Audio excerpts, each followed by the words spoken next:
শরীরের উপরে জালিমরা নতুন করে আবার অত্যাচার চালাতে লেগেছে।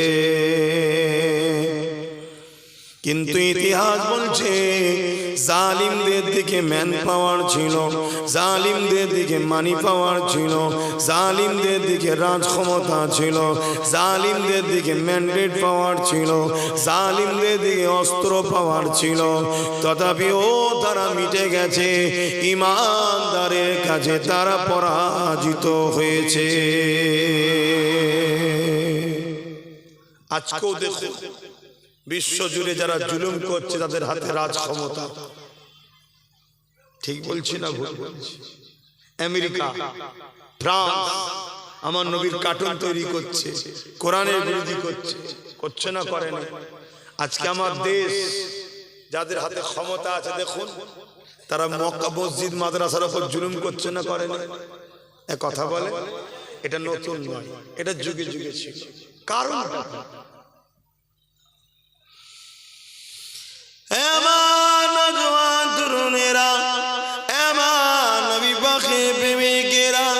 কারণ হলো একটা, ইসলামের আলোর কাছে তাদের দুর্নীতি, তাদের জুলুম অত্যাচারটা বারবার ধরা পড়ে।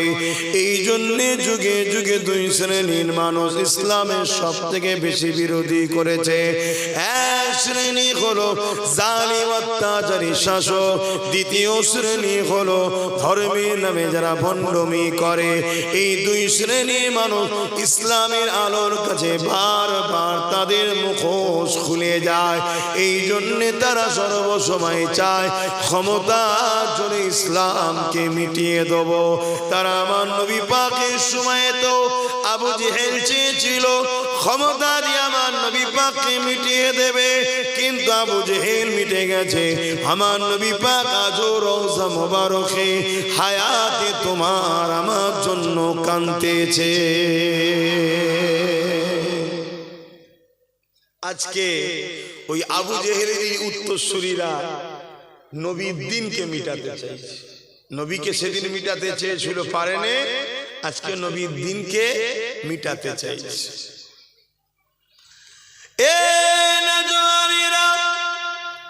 আবু জেহেল কত দিন আমার নবীর উপরে জুলুম করেছে। আল্লাহ নবীকে মেরে দিবার, আল্লাহ নবীকে শহীদ করে দিবার কত দিক দিয়ে ষড়যন্ত্র চালিয়েছে।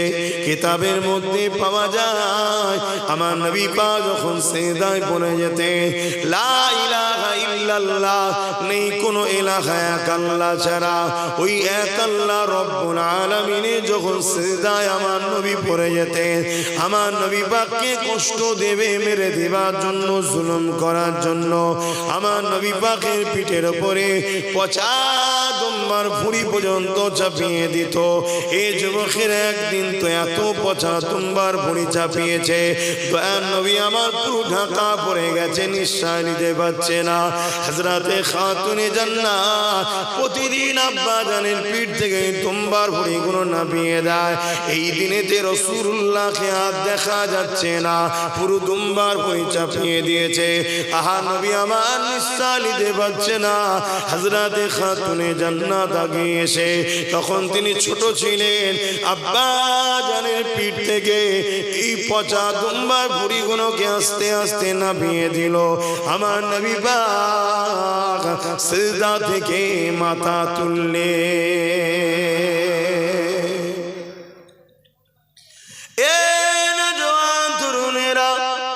এদিকে খাতুনে জান্নাত ছোট তখন তিনি ছিলেন, কচি কচি ছোট ছোট দুটো হাত নিয়ে কচি অন্তর কেঁদে উঠেছে বাপের কষ্ট দেখে। তাই তিনি আল্লাহ তাআলার পরে বদদোয়া করতে লেগেছে, আল্লাহ পাক আমার আব্বা জানকে যারা কষ্ট দেয়, আল্লাহ আপনি তাদের উপরে আযাব দেন। আমার নবী পাক যে কথা শুনতে পেলেন, খাতুনে জান্নাতের মুখে হাতটা দিয়ে বলতে লাগলেন, মা রে, এই বদদোয়া তুমি করো না মা, কেন তুমি আমার শরীরের অংশ, তুমি আমি রাসূলুল্লাহ আমারই একটা টুকরো, নবী নূর, খাতুনে জান্নাত নূর। এই যুবকেরা, তরুণেরা, এ আমার নবী পাকের প্রেমিকেরা, আল্লাহ জানিয়ে দিলে, এ আমার খলিজার টুকরি খাতুনে জান্নাত, তুমি আমার শরীরের টুকরো, তুমি আমার শরীরের অংশ, তুমি যখন হাত তুলবে আল্লাহ ওটা কবুল করে নেবে। আমি যে উম্মতের নাজাতের জন্য এত কাঁদি, তোমার বদদোয়া আল্লাহ তাদেরকে ধ্বংস করে দেবে। এই খাতুনে জান্নাত তুমি বদদোয়া করো না মা। এই যুবকেরা তরুণেরা আমার নবী পাককে যারা মারতে চেয়েছে, আল্লাহ নবী তাদের জন্য ক্ষতি কামনা করেনি। কিন্তু বুঝাবার বিষয় হলো কত জুলুম করছে দেখো, এটা নতুন নয়। যারা ইনসাফকে পছন্দ করেনি তারাই আমার নবীর দুশমন, যারা গরিবের হক দিতে চায় না তারাই আমার নবীর দুশমন। সে মুসলিম সেজে হোক আর না সেজে হোক, তারাই আমার নবীর দুশমন। যারা এতিমকে ধোঁকা দেয়, বিধবাকে কষ্ট দেয়, তারা কখনো আমার নবীর হতে পারে না। কেন আমার নবী এতিমদের পক্ষে, বিধবাদের পক্ষে, মজলুমের পক্ষে, গরিবের পক্ষে, অসহায়ের পক্ষে। এক কথাই নবী এই পৃথিবী থেকে অন্যায়কে মিটিয়ে মানুষের মুখে হাসি ফুটিয়েছিলেন। জোরে বলুন সুবহানাল্লাহ। তাই যুগে যুগে অন্যায়কারী শাসকেরা আমার নবীর ইসলামকে মিটাবার চেষ্টা করেছে, নবীর বাণীকে মুছে দিবার চেষ্টা করেছে, কখনো মাহফিলকে নবীর বন্ধ করার চেষ্টা করেছে। আল্লাহ নবীর মাহফিলে যারা যাবে তাদেরকে মৃত্যুদণ্ড দেওয়া হবে, আবু জেল ঘোষণা করে দিল। আর আল্লাহ পাকের বড় কুদরত, বলুন আল্লাহু আকবার, একবার বলুন সবাই আল্লাহু আকবার। আল্লাহ বড়, মহান বড়, মহান বড়, তিনার থেকে তো বড় আর কেউ নেই। তিনার হিকমত বুঝাও বড় মুশকিল। যারাই বেশি বিরোধী করেছে, হয় তাকে বা তাদের ঘর থেকেই আল্লাহ নবীর গোলাম বানিয়ে দিয়েছে। জোরে বলুন সুবহানাল্লাহ। আবু জেল ঘোষণা করে দিল, মুহাম্মাদের কাছে যে যাবে সাল্লাল্লাহু আলাইহি সাল্লাম, তাকে মৃত্যুদণ্ড দেওয়া হবে, সুলিতে চাপানো হবে। তখন সুলিতে চাপানো হতো, একটা ধারালা রড ছিল, পায়খানার রাস্তায় বসিয়ে দিত, মাথাতে বেরিয়ে যেত। এত কঠিন শাস্তি দেওয়া হতো তখন। সাহাবা হুজুরদেরকে অনেক এভাবে সুলিতে চেপিয়ে ওই জালিমরা শহীদ করেছে। আজকে জালিমরা যেমন আমাদের অনেক ভাইদের ঘরে গুলি করে করে মেরে দিচ্ছে, পিটিয়ে পিটিয়ে মেরে দিচ্ছে, তৎকালীন আবু জেহেলের লোকেরা ধরে ধরে সাহাবা হুজুরদের মেরে দিতেন। আহা, এটা নতুন নয়, চলে আসছে। কিন্তু পার্থক্য একটা জায়গাতে হয়েছে, সেই পার্থক্যটাই আমি আজকে আপনাদের বুঝাবো। আল্লাহ নবী, নবী দয়ার নবী সাহাবা হুজুরদের নিয়ে দিনের আলোচনা করতেছে। এই যুবকেরা আবু জেহেল ঘোষণা করে দিল, মুহাম্মদ রাসূলের কাছে যে যাবে তাকে মৃত্যুদণ্ড দেওয়া হয়ে যাবে। আহারে সাহাবা হুজুররা লুকিয়ে লুকিয়ে লুকিয়ে আমার নবী পাকের কাছে যায়। তাদের উপরে জুলুম হয়েছে। কেমন জুলুম হয়েছে? মরুভূমি গরম বালি, পাথর এলাকা গরম বালি, যে বালির উপরে মানুষ খালি পেয়ে 10 মিনিট দাঁড়াতে পারবে না, ওই গরম বালির উপরে সাহাবা হুজুরদের ধরে ধরে চিৎ করে শুইয়ে ঘন্টার পর ঘন্টা শুইয়ে রাখতো এবং বুকের উপরে ভারী পাথর চাপিয়ে দিত। এ নওজোয়ান তরুণেরা, আজ আমি আপনি ইসলামকে সহজে পেয়েছি। চারিদিকে আযান হচ্ছে, চারিদিকে মসজিদ রয়েছে, চারিদিকে মাদ্রাসা রয়েছে, হাফেজ আলেম রয়েছে। ইসলামকে বড় সহজে পেয়েছি, তাই ইসলামের উপরে গুরুত্ব বড় কম, কোরআনের পক্ষে থাকার গুরুত্ব বড় কম। কিন্তু মনে রাখবে, যেখানে ইসলাম নাই সেখানে কখনো শান্তি নাই। যেখানে ইসলাম আছে ওই জায়গাতেই তো মা বাপের সম্মান রয়েছে। দেখুন না, যেখানে ইসলাম নাই সেখানে মা বাপ বেশিরভাগটা বৃদ্ধাশ্রমে, আর যেখানে ইসলাম আছে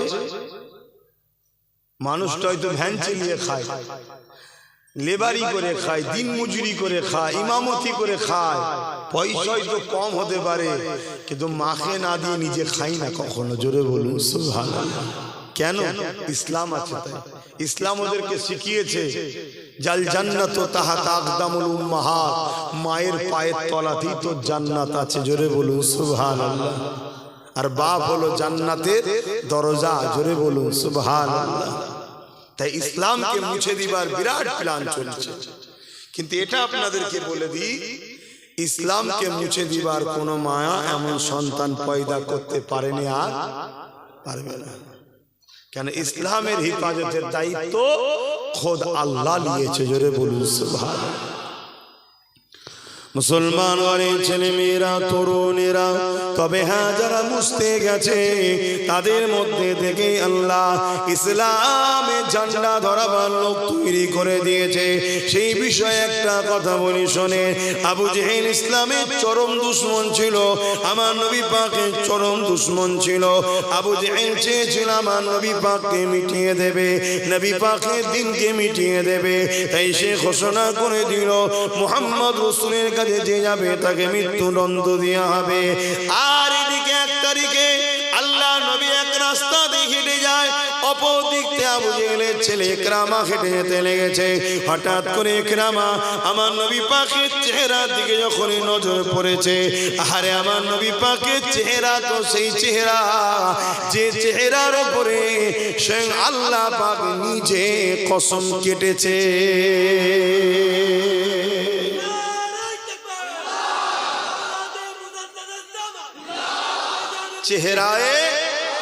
চেহারায় ওয়াদুহা, আহা আমার নবীর চেহারা এত সুন্দর।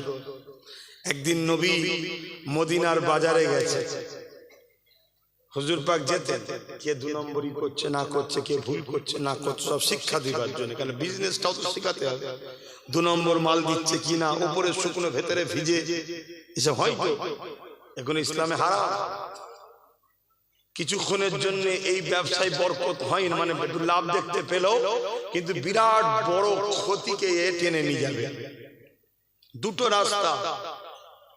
রাস্তা একদম ব্রেনে ঢুকিয়ে নেয়, দুটো রাস্তা, 3টে কোনো রাস্তা নেই, দুটো রাস্তা। একটা রাস্তায় চলা শুরু হয় শান্তিতে, আর শেষটা কষ্ট, যে কষ্ট শেষ নাই। আর একটা রাস্তা শুরু হচ্ছে কষ্টতে, কিছুটা চলার পরে শান্তি, যে শান্তির আর শেষ নাই। আপনি কোন রাস্তায় চলবেন আপনার ব্যাপার। কিছু বুঝলেন? একটা মানুষ প্রথম চান্সে পাহাড় থেকে নামছে, তারপরে আর একটা পাহাড়ে উঠতে হবে। আর একটু বুঝাচ্ছে আপনাকে। আরেকটা মানুষ প্রথম চান্সে পাহাড়ে উঠছে, তারপরে নামতে হবে। অবশ্যই নামাটা আরাম, তাই তো নাকি? ওটাটাই তো কষ্ট। এই দুটো মানুষের মধ্যে জ্ঞান কে? যে প্রথম পাহাড়ে উঠছে না, যে প্রথম পাহাড় থেকে নামছে।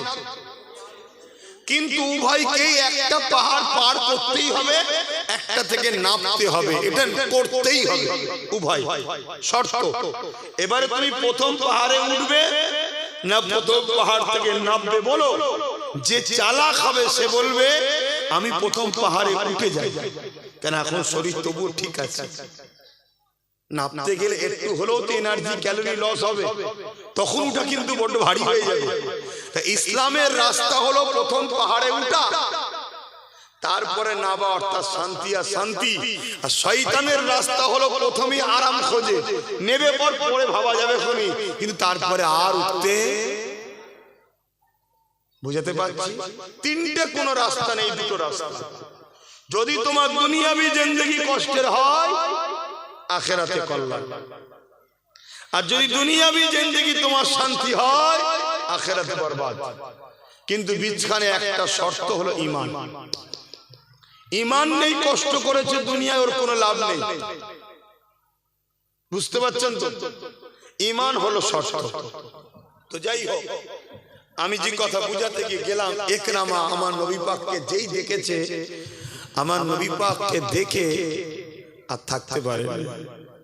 আমার নবীকে এত সুন্দর দেখতে ছিলেন, জোরে বলুন সুবহানাল্লাহ।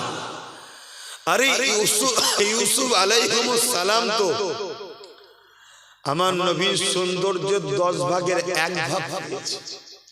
আমার নবীর সৌন্দর্যের 10 ভাগের 1 ভাগ ইউসুফ নবী পেয়েছে। এতে মিশরের নারীরা একবার শুধু দেখেছিল, ওই অবস্থায় আঙুল কেটেছে, নিজেরা আঙুল কাটছে, হুঁশ নাই। ইউসুফ নবীর রূপেতে তারা দিওয়ানা হয়ে আছে। জোরে বলুন সুবহানাল্লাহ। কিন্তু ইউসুফ নবী পেয়েছে কার থেকে? মুহাম্মদ রাসূলের ঝুলি থেকে। নবী মুহাম্মদ রাসূলের 10 ভাগের 1 ভাগটা ইউসুফ নবী পেয়েছে। নবীর কাছে 10 ভাগ আছে। তাহলে আমার নবী কেমন দেখতে?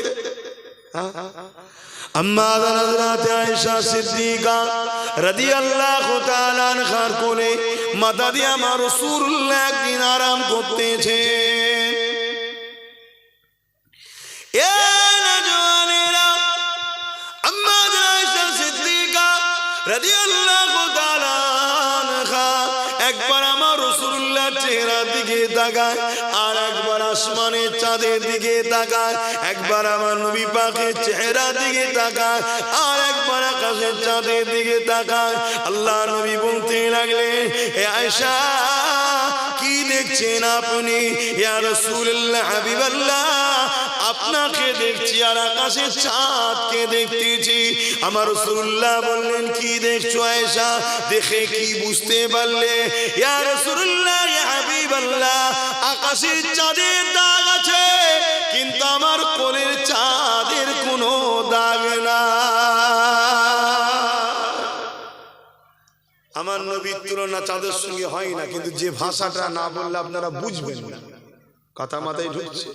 কেন? চাঁদও আমার নবীর গোলাম। জোরে বলুন সুবহানাল্লাহ।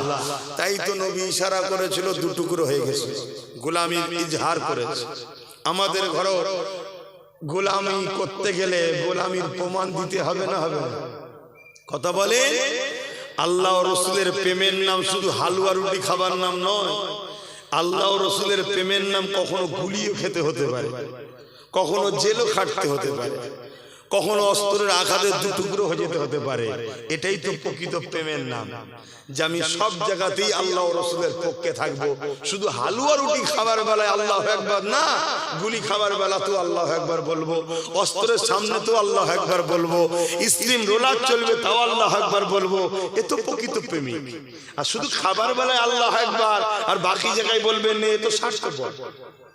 কি গো, ঠিক বলছি না? একে তো মুনাফিক বলা হয়।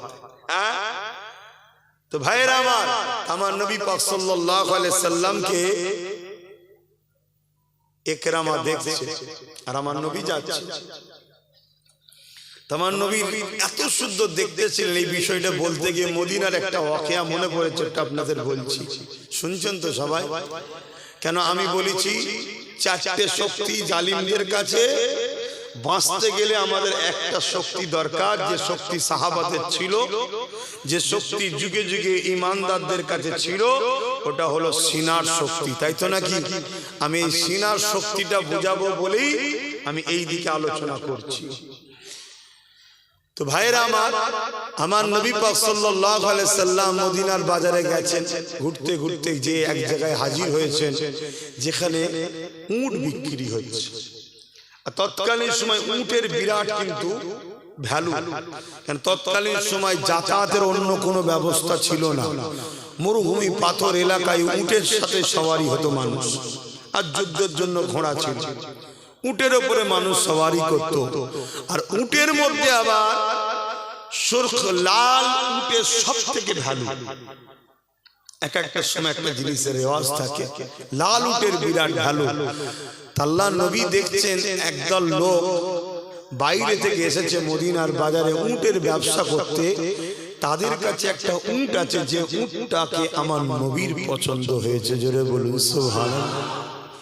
হায় হায় হায়, মদিনার ওই উটটা কত সুন্দর, যাকে আমার নবী পছন্দ করেছে। জানেন আমার নবী আমাদেরকে পছন্দ করে কি, কিন্তু মদিনার এই উটটাকে নবী পছন্দ করেছে। এ জিন্দেগির কিছু দাম নেই। আব্বাস সিদ্দিকী দাদা হুজুরের আওলাদ, এসব কিছু দাম নেই। যদি নবী পছন্দ করে তবে দাম, কারণ নবী যাকে পছন্দ করবে আমার আল্লাহ তাকে পছন্দ করবে। হায় রে উট, তোর কত বড় কপাল। আশরাফুল মখলুকাত, হয়তো মানুষ বলবে মানুষ তো আশরাফুল মখলুকাত, কিন্তু আপনারা কোরআনের ওই আয়াতটা পড়েননি?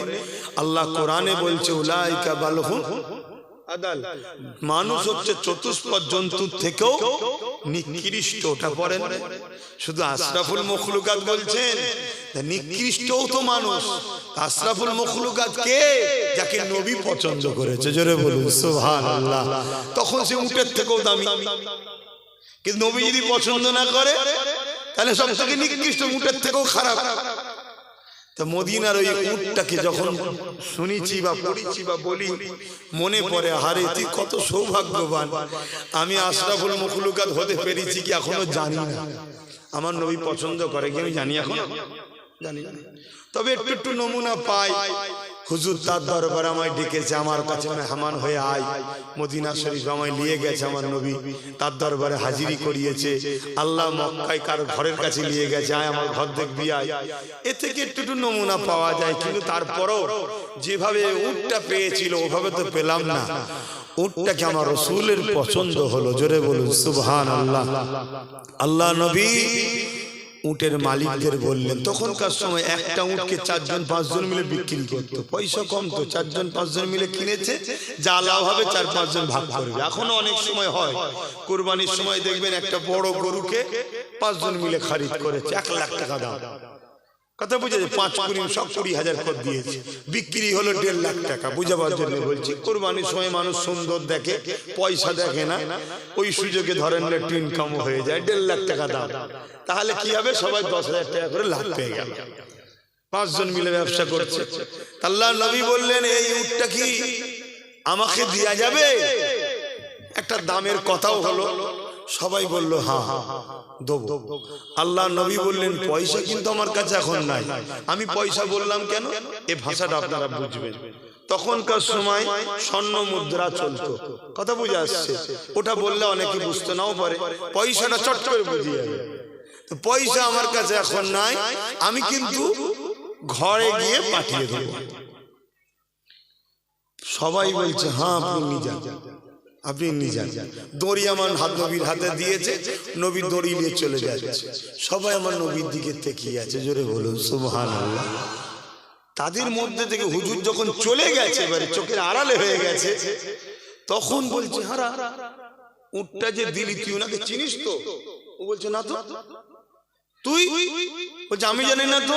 তুই? না তুই। 5 জনে একে অপরের কথা হচ্ছে। আরে যখন চিনি না দিলি কি করে? আমি মনে করি তুই চিনিস, এ বলছে তুই চিনিস, তা জানিস না যখন উটটা দিলি কি করে?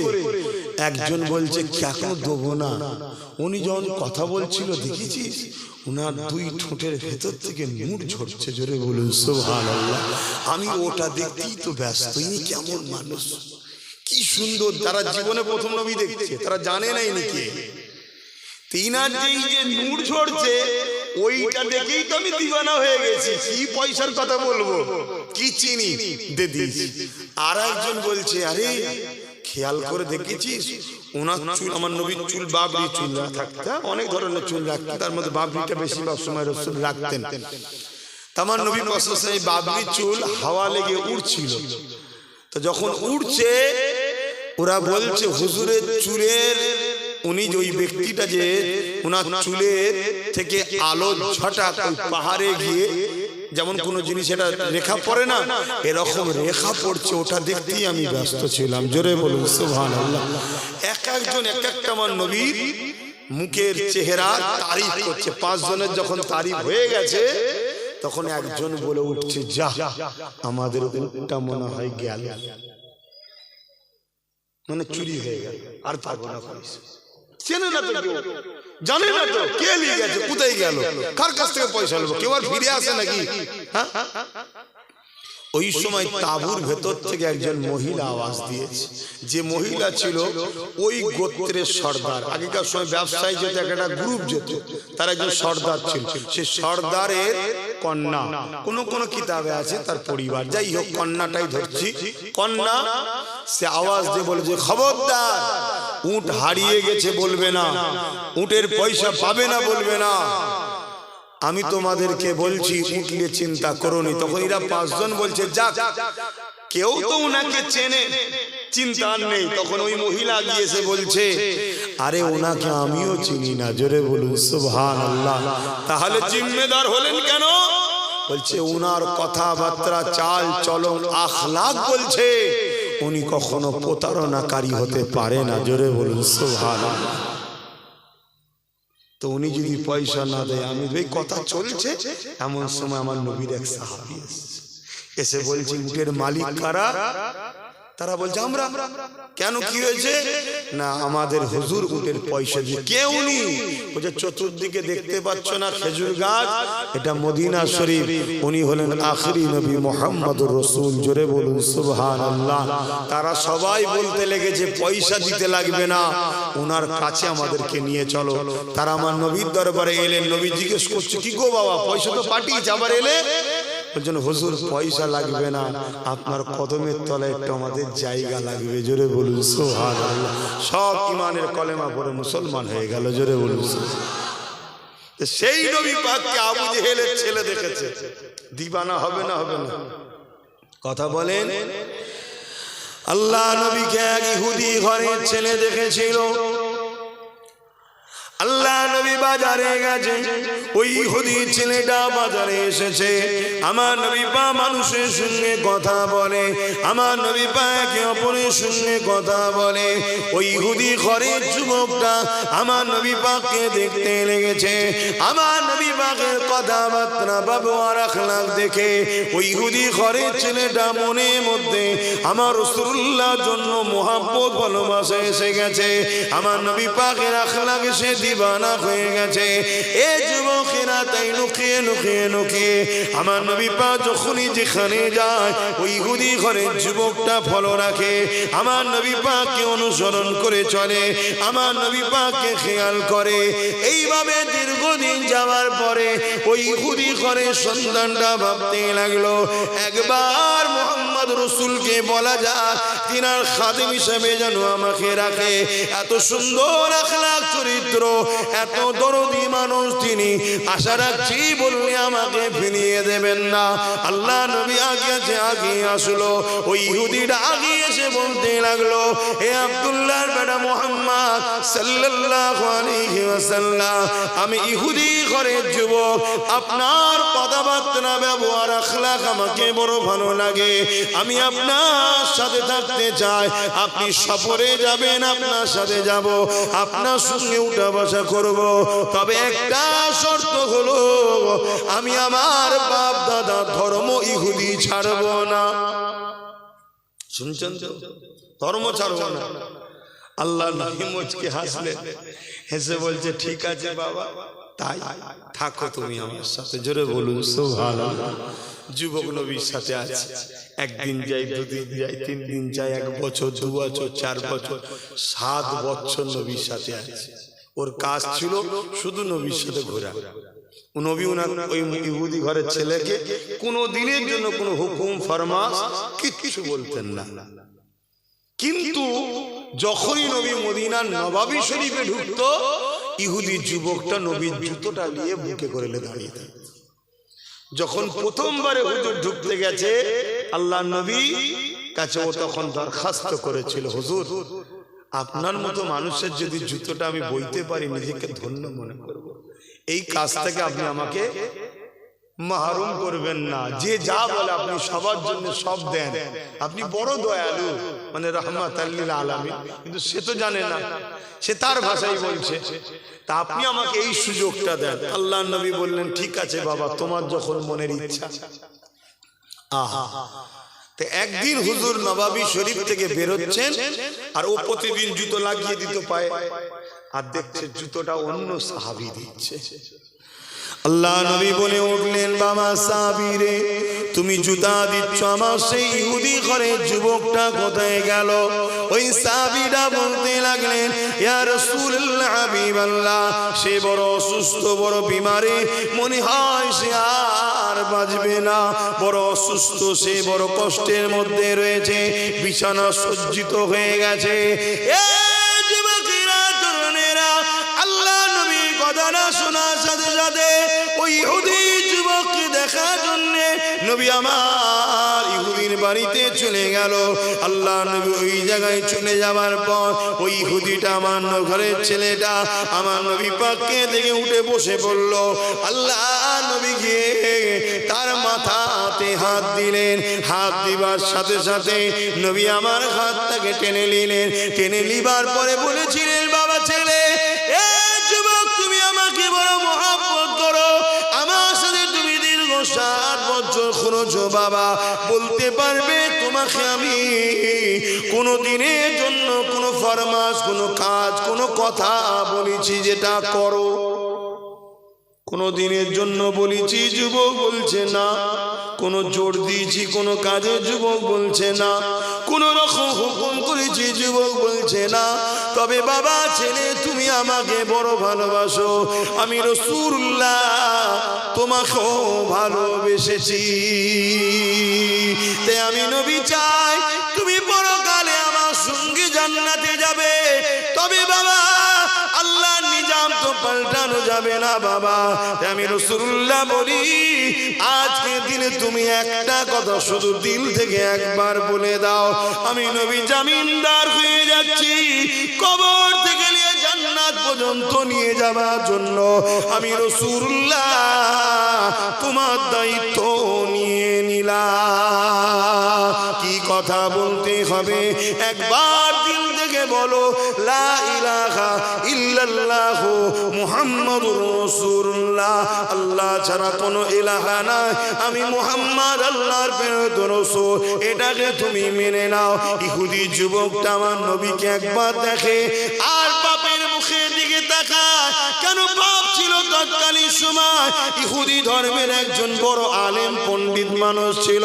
তাই বাপের মুখের দিকে তাকাতে লেগেছে, আব্বা কি বলবে? ওই সময় বাপ বলতে লেগেছে, এ বাবা ছেলে, বাপের মুখের দিকে কি তাকাচ্ছি? জিনার মহব্বতে 7 বছর কাটিয়ে দিয়েছি, তিনি যা বলছে জলদি করে পড়েলে, কেননা আমি আমার ইলম দ্বারা দেখতে লেগেছি ইনি হলেন আখিরি নবী মুহাম্মদ সাল্লাল্লাহু আলাইহি ওয়াসাল্লাম। ছেলেটা কলেমা পড়তে লেগেছে, লা ইলাহা ইল্লাল্লাহু মুহাম্মাদুর রাসূলুল্লাহ সাল্লাল্লাহু আলাইহি ওয়াসাল্লাম। সঙ্গে সঙ্গে ইন্তেকাল হয়ে গেল। ইন্না লিল্লাহি ওয়া ইন্না ইলাইহি রাজিউন। আল্লাহ নবী সাহাবাদের বললেন, গোসল দাও, আমি নবী এই ছেলেটার জানাজা পড়ব। জোরে বলুন সুবহানাল্লাহ। নবী ইমামতি করলেন, জানাজা পড়লেন। হাই রে কপাল! কি কত বড় কপাল বলুন তো, কত বড় কপাল! গৌসুল আজম বড় পীর সাহেবের থেকেও বড় কপাল, খাজা গরিবের নওয়াজের থেকেও বড় কপাল, মুজাদ্দিদ জামান দাদা হুজুরের থেকেও বড় কপাল। কেন? ওই যুবক আর সাধারণ যুবক নাই, এখন তিনি সাহাবী হয়ে গেছে। জোরে বলুন সুবহানাল্লাহ। আর সাহাবীদের সম্মান কত?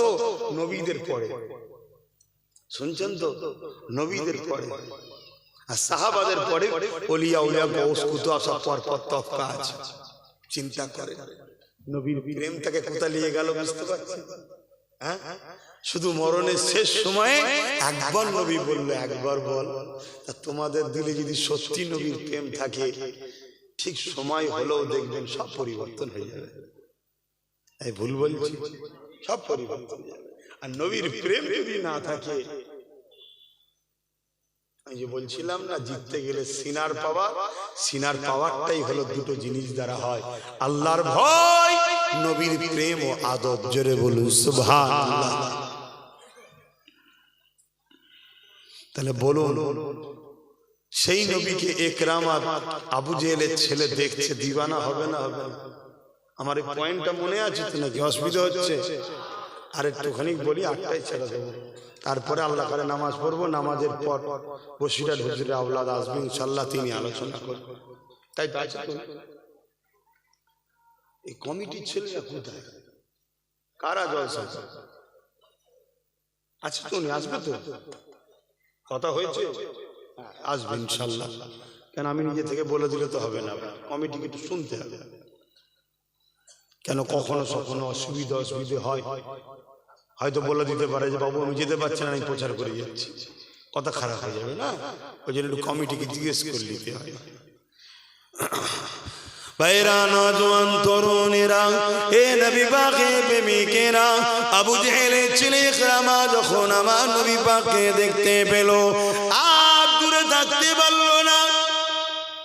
সম্পর্ক কিন্তু পাড়ার দিক দিয়ে ভাই ভাই হয়, কথা বুঝে আসছে না? এ নওজোয়ানেরা ছুটে এসে আল্লাহ নবীকে বুকে জড়িয়ে ধরলো। ইকরামা আবু জেহেলের ছেলে জড়িয়ে ধরেছে, কিন্তু কলেমা তখনও পড়েনি, ঈমান তখনও আনেনি। এই খবরটা আবু জেহেলের কাছে চলে গেল।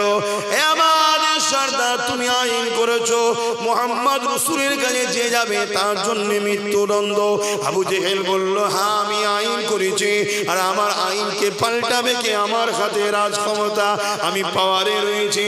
এ যুবকেরা ওই সময় বলতে লাগলো, এই আইন কি সবার জন্য না বিশেষ বিশেষ লোকের জন্য হবে?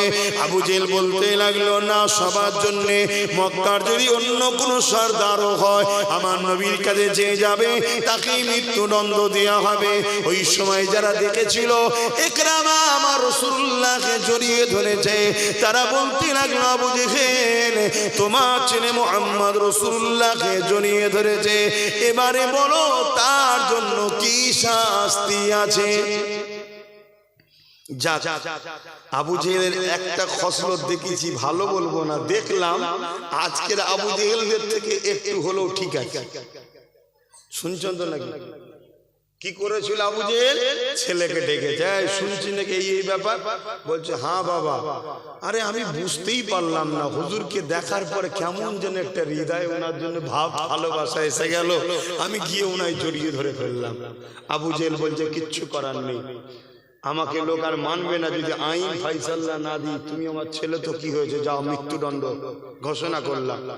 আর আজকের জালিমরা কি করে? নিজের দলের লোক যাই করুক, যদি রেপও করে দেয় কোটি কোটি টাকা খরচ করে উকিল লাগিয়ে তাকে ছাড়াবে, কিন্তু জালিমের বিরুদ্ধে বিচার। এ থেকে আবু জেহেল একটু হলেও ভালো ছিল। নাউজুবিল্লাহ, ভালো বলা ঠিক নয়, তারপরে এদের থেকে ভালো বলতে চাইছি। এখানে কি ভাষা উচ্চারণ করলে বুঝবেন আমি তো বুঝতে পারছি না। কথা বুঝে আসছে? দুই মন্দর মধ্যে তুলনামূলক কথা বুঝে। অথচ কিন্তু এরা আবু জেহেলের শিষ্য, কিন্তু এখন এরা আবু জেহেলকেও ভাট্টাক করতে। কথা বুঝে আসছে? যেমন ফেরাউন আর শয়তানের একদিন আলোচনা হচ্ছে, বিশাল আলোচনা হতে হতে হঠাৎ দুই শয়তানে ঝগড়া লেগে গেছে। ফেরাউন এক শয়তান আর ইবলিস আর এক মেন শয়তান। ফেরাউন কিন্তু ইবলিসের শিষ্য। ফেরাউন বানিয়েছে কে? ইবলিসই তো বানিয়েছে। কিন্তু ঝগড়া হতে হতে এমন জায়গায় পৌঁছে গেছে, ইবলিস দাঁড়িয়ে গিয়ে রেগে বলছে, এই ফেরাউন শোন, তুই আমার থেকেও বড় শয়তান। বলছে কি করে বললে? বলছে দেখ, তুই কে আমি আমার শিষ্য বানিয়েছি, কিন্তু তুই শিষ্য এখন নেই, তুই আমার গুরু হয়ে গেছিস। কি জন্যে? আমি যত বড়ই শয়তান হই না কেন, খোদা দাবি করার সাহস পাইনি, তুই এত বড় শয়তান নিজেকে খোদা বলেছিস। কথা বুঝে আসছে? তা ফেরাউন ইবলিসেরই চালা, কিন্তু শয়তানের দিকে ইবলিসকেও টপকে গেছে। তা আজকে যেসব জালিমগুলো রয়েছে এরা সব আবু জেহেলেরই চালা, কিন্তু শয়তানের দিক দিয়ে আবু জেহেলকেও টপকে যাচ্ছে। ইকরামাকে আবু জেহেল আইন ঘোষণা করলো মৃত্যুদণ্ড। কিভাবে মৃত্যুদণ্ড দেওয়া হবে?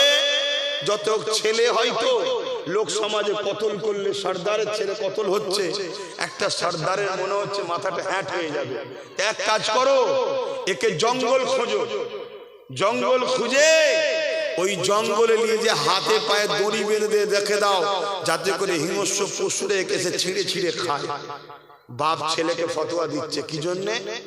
নবীকে জড়িয়ে ধরেছে, কলমা পড়ে নেই, আল্লাহ মানে নেই, মুহাম্মদ রাসূলকেও মানে নেই, শুধু চম্বুক যেমন টেনে নেয় হুজুরের প্রেমে ওকে টেনে নিয়েছে, যে ধরে ফেলেছে। শুনছেন?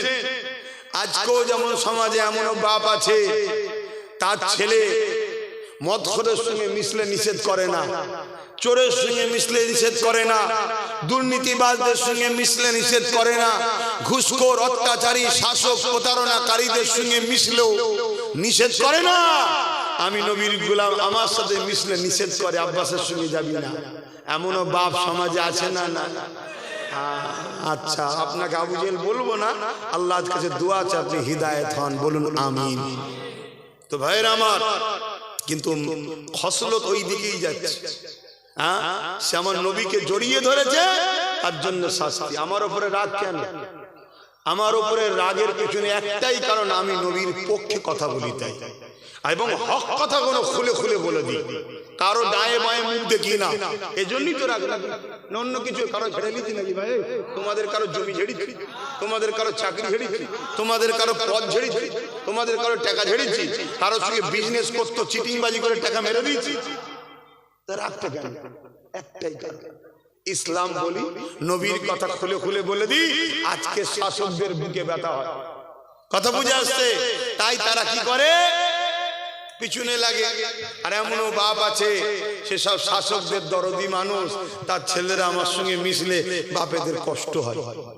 আব্বা একটু ভেবে চিন্তে কাজ করে, একটু ভেবে চিন্তে কাজ করে। আল্লাহ আপনার ছেলেকে হিদায়েত করুক, আপনি বাপ আপনাকে সম্মান করুক, আমি চাই। কেন আমার ভালোবাসার মানুষ বাপের বিরুদ্ধে হয়ে জাহান্নামে যাক, এটা আমি চাই না। কিন্তু আপনার ছেলেকে নবী বংশের আওলাদদের থেকে সরিয়ে কার সাথে মিশতে দিচ্ছেন? ছেলে যদি বিগড়ে যায় কি দশা হবে জানেন তো? কি জানেন না? জানেন? হ্যাঁ, দুনিয়ায় কি হচ্ছে দেখেন না? আল্লাহ নবীকে মহব্বত করে জড়িয়ে ধরার জন্য আবু জেহেল ইকরামাকে মৃত্যু শাস্তির ঘোষণা দিয়ে দিল। সৈন্য সামন্তরা জোর করে নিয়ে গিয়ে ইকরামাকে গভীর জঙ্গলের মধ্যে প্রবেশ করিয়ে হাতে পায়ে দড়ি বেঁধে সেখানে রেখে দিয়ে এলো। এদিকে চারিদিক থেকে হিংস্র পশুরা মানুষের খুশবু পেয়ে আগিয়ে আসতে আসতে লেগেছে। কিন্তু যেই আসে ইকরামার থেকে দূরে গিয়ে গোল করে ঘিরে ইকরামার মুখের দিকে তাকিয়ে বসে, কেউ হামলা করছে না।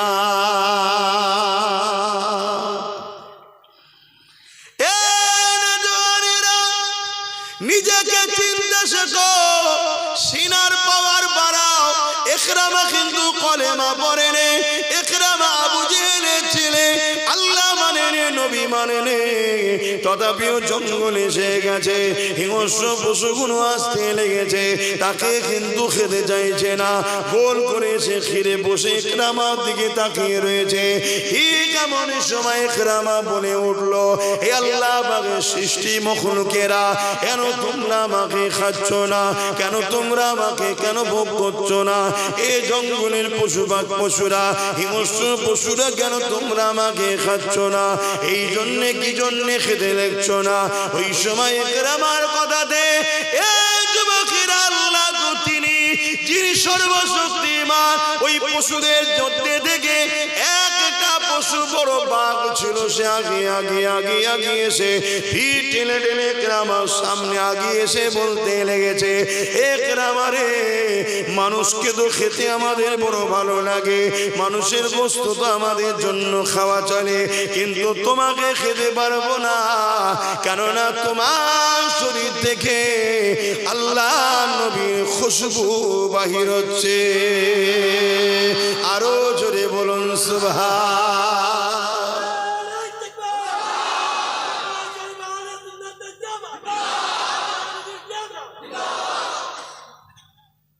আমি সব জায়গাতে বলছি, এখানেও বলছি, আমার স্লোগান জলসাই দেবে না, আল্লাহ দেবে, নবীর দেবে, দিন ইসলামের দেবে, দাদা হুজুরের দেবে।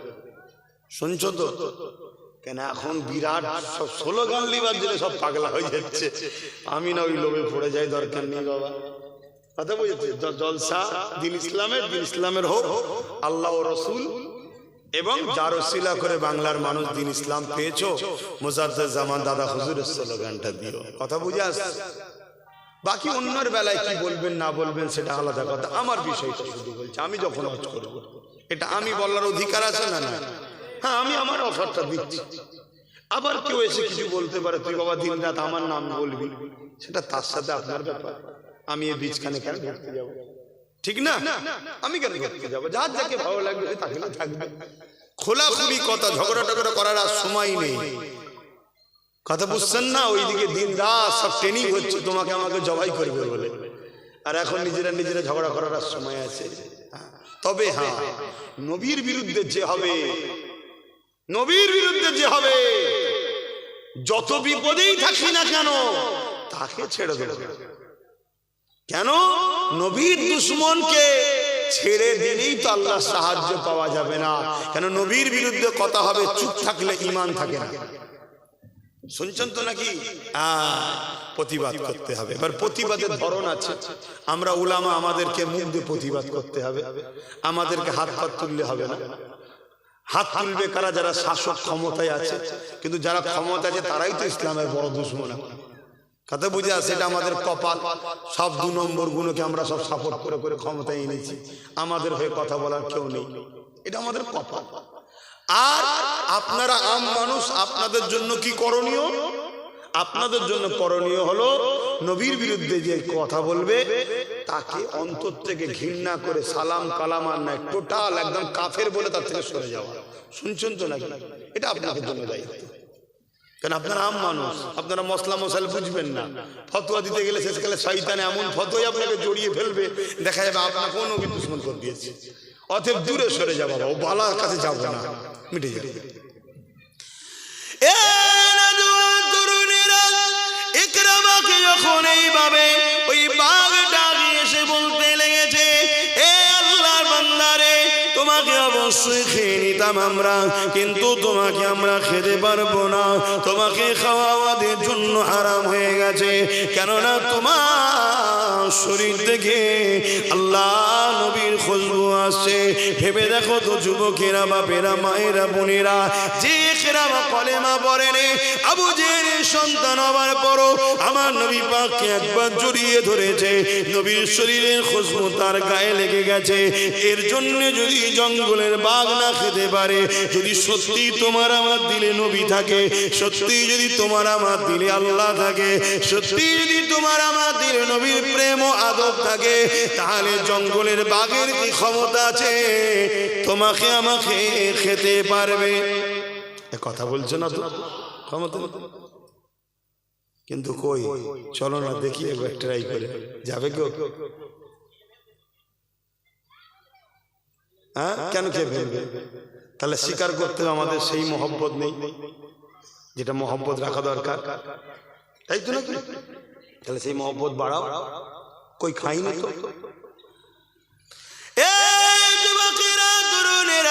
আমার নদাদু জান, আপনারা যারা আমাকে ভাইজান বলেন, আপনাদেরও নদাদু জান আর মুরব্বী বাপেরা যারা আমাকে বাবাজি বলেন, সন্তানের মতো ভালোবাসেন, আপনাদের চাচা যান, হুজুর পীর কেবলা, এ যুবকেরা, তরুণেরা, বাপেরা, তিনি জঙ্গলে চলে গিয়েছিলেন ইবাদত করতে।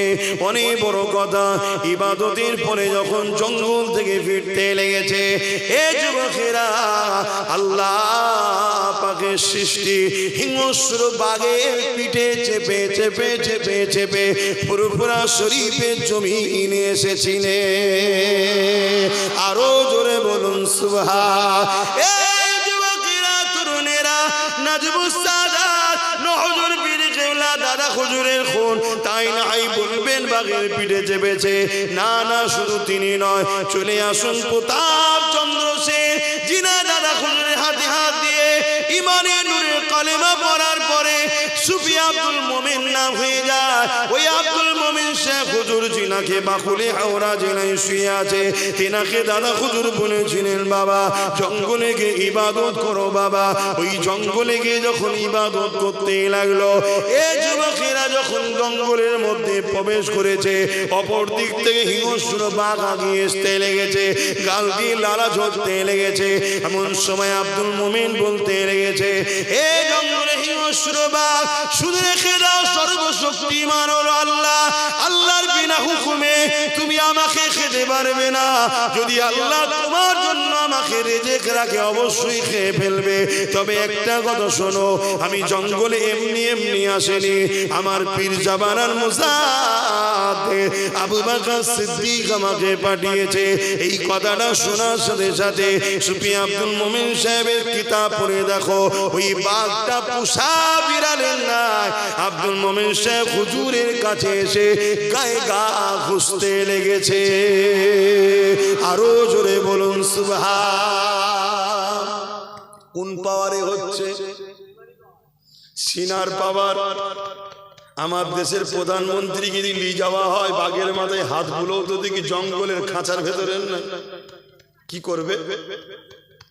বলো ও দাদু ভালো আছো?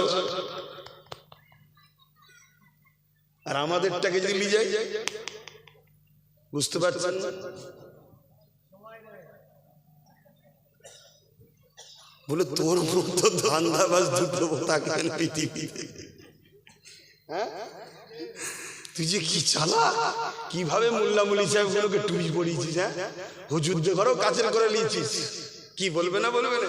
হ্যাঁ, ও পারে না, এ পেরে গেছে, হুজুর টুজুর সব কিনে নিয়েছে, কি ভুল বলছি নাকি? তো বাঘ তো সেটাই বলবে, তোকে একটু ভালো করে দেখি তারপরে খাবো।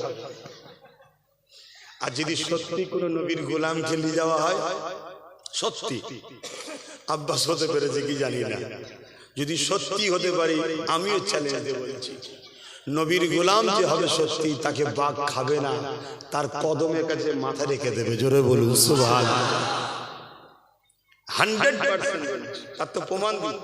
আর একটা নেবেন, আর একটা প্রমাণ নেবেন।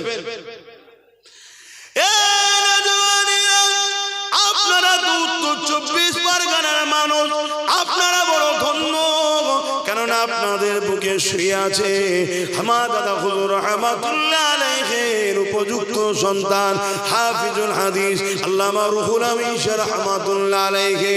হুজুর যখন আমার দাদা পীরের সঙ্গে জলসায় যাচ্ছে, হুজুরের সঙ্গে যেতে লেগেছে, হঠাৎ করে সুন্দরবনের ভেতর দিয়ে যাচ্ছে, গ্রামে একটা জায়গায় যাবে, সুন্দরবনের ভেতর দিয়ে যেতে লেগেছে। তখন তো বাবার গাড়ি ঘোড়ার ব্যবস্থা ছিল না, গরুর গাড়ি করে যেতে লেগেছে।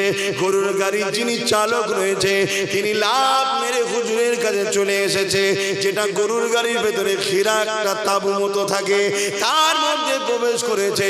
হুজুর বলতে লেগেছেন কি হয়েছে বাবা? আর গরুগুনা তো লাফালাফি করছে কেন রে বাবা? বসে থাকতে তো বড় কষ্ট হচ্ছে রে বাপ। ওই সময় বলতে লেগেছে হুজুর আর বাঁচার কোনো উপায় নেই, একটা হলে নাই হতো, দুটো বাঘ সামনে এসে গেছে। হুজুর তার আগে আসতে লেগেছে, আগে দেখতে লেগেছে। এ যুবকেরা, তরুণেরা, বাপেরা, মন দিয়ে শোনেন গো বাবা, কাদের সঙ্গে মহব্বত জুড়েছেন আপনারা, কাদের সঙ্গে হাত মিলিয়েছেন আপনারা, কোন সিলসিলার অনুসারী আপনারা হয়েছে, এটা মন দিয়ে শুনে রেখে দেন, জেনে রেখে দেন। এই কথা যখনই দাদা হুজুরের কানে আসে, দাদা হুজুর বলতে লাগলে, এ বাবা বড় মাওলানা, এ বাবা রুহুল আমিন, মুখটা একবার দেখাও না রে বাবা, ওদেরকে একটু বলো না, ওরা যদি জঙ্গলের বাঘ হতে পারে, আমি আবু বকর, আমার বাঘও এখানে রয়েছে, রুহুল আমিন দেখা দিয়ে দাও। আরো জোরে বলুন সুবহান। যেন মনে হয় সাক্ষাতেই এসেছিল রুহুল আমিন সাহেব পর্দা সরিয়ে যেই মুখটাকে বার করেছে, দুজন দুদিকে নেজ লড়াতে লড়াতে চলে যায়, যেন মনে হচ্ছে সাক্ষাৎটাই উদ্দেশ্য ছিল। বাকিটা আল্লাহ জানে, দাদা হুজুর জানে, কিন্তু এতটুকু বলেছিল একবার দেখা দে না বাবা, তার মানে কি কিছু একটা ব্যাপার থাকতে পারে, ঠিক না বেটি? এর চেয়ে বেশি খোলা পড়িনি, এর থেকে বেশি বলতে পারছি না, কথা বুঝে আসছে। কিন্তু আমি যেটা বোঝাতে চাইছি, তাহলে বাঘ নবীর গোলাম দেখলে কি করে? খায়। আর বাকি সবাইকে পেলে কেন নবীর গোলামদের খাবে না? কেন? বাঘের কাছে যত পাওয়ারই থাকুক, নবীর গোলামের কাছে সিনার পাওয়ার আছে, ওই পাওয়ারের কাছে বাঘ যেন আমি হেরে যাব, আগে থেকে কেটে পড়ে। জোরে বলুন সুবহানাল্লাহ, আরো জোরে বলুন সুবহানাল্লাহ। তাহলে জালিম হুকুমাতরাও হেরে যায় কোন পাওয়ারের কাছে? জোরে বলুন। এবারে আসুন মূল জায়গায়। এজন্য জালিমরা কোটি কোটি টাকা খরচ করে সমাজের বুকে বক্তা ছেড়েছে, আলেম ছেড়েছে, ইমাম ছেড়েছে, মুফতি মৌলানা ছেড়েছে। কারণ কি? তাদের কাজ হলো একটা, নামাজ দে, রোজা দে, দাঁড়িয়ে দে, টুপি দে, শুধু সিনার পাওয়ারটা কেড়ে নেয়। কিছু বুঝাতে পারছি? কেন? জালিমরা জানে যুগে যুগে যতবারই লড়াই হয়েছে আমরা পরাজিত হয়েছি, কেননা ওদের অন্তরে, ওদের সিনায় যে পাওয়ার আছে, ওই পাওয়ারের কাছে আমাদের ম্যান পাওয়ার পরাজিত হয়েছে। ওই পাওয়ারের কাছে আমাদের মানি পাওয়ার পরাজিত হয়েছে। ওই পাওয়ারের কাছে আমাদের ম্যান্ডেট পাওয়ার পরাজিত হয়েছে। ওই পাওয়ারের কাছে আমাদের অস্ত্র পাওয়ার, মাসুল পাওয়ার পরাজিত হয়েছে। তাই এদেরকে মিটাতে গেলে এদের সিনার পাওয়ারটা বার করতে হবে। এদের সিনার পাওয়ার বার করতে পারবে কারা? এরা কাদেরকে ফলো করে? দেখ, এরা আলেমকে ফলো করে, ইমামকে ফলো করে, মুফতি ফলো করে, মৌলানা ফলো করে। তাই লুবি আলেম, লুবি মৌলানা, লুবি মুফতি বক্তাদেরকে খরিদ করো, সবাই নয়। তাই নবী বলেছেন উলামাদের মধ্যে দুটো দল আছে, খৈরুল উলামা, শাররুল উলামা। ভালো আলেম, খারাপ আলেম। ভালো আলেম কারা? তারা কোন জালিমের রক্ত চক্ষুকে দেখে না, কোন শাসকের জুলুমকে ভয় করে না, কোন অত্যাচারীর কাছে মাথা নত করে না, কারো খুশামতিতে কথা বলে না। ওরা যখনই কথা বলবে আল্লাহ ও রাসূলের জন্য উম্মতকে, বান্দাকে শোনাবে। জোরে বলুন সুবহানাল্লাহ, আরো জোরে বলুন সুবহানাল্লাহ। এতে সুপার পাওয়ার হোক, ন্যাশনাল পাওয়ার হোক, ইন্টারন্যাশনাল পাওয়ার হোক, যে রেগে যায় রেগে যাক। চোরকে চোর বলবে, খুনিকে খুনি বলবে, দালালকে দালাল বলবে, চিটিংবাজকে চিটিংবাজ বলবে, কাফেরকে কাফের বলবে, মুনাফিককে মুনাফিক বলবে। এটাই হলো আলেমে হাক্কানি, খায়রুল উলামাদের বৈশিষ্ট্য। জোরে বলুন সুবহানাল্লাহ, আরো চিৎকার দিয়ে বলুন সুবহানাল্লাহ। এদেরকেই নবী বলেছে এরা হলো আমার ওয়ারিস। এদেরকে যারা দেখবে আমি নবী দেখার নেকি পাবে। জোরে বলুন সুবহানাল্লাহ। জানেন তো হাদিস নাকি? আবার সমালোচনা হবে না তো? দেখবেন সাহাবারা প্রশ্ন করেছিলেন আমার নবীকে যে আপনাকে তো আমরা দেখতে পেয়েছি, আপনার উম্মত যারা আসবে দেখতে হবে না তো?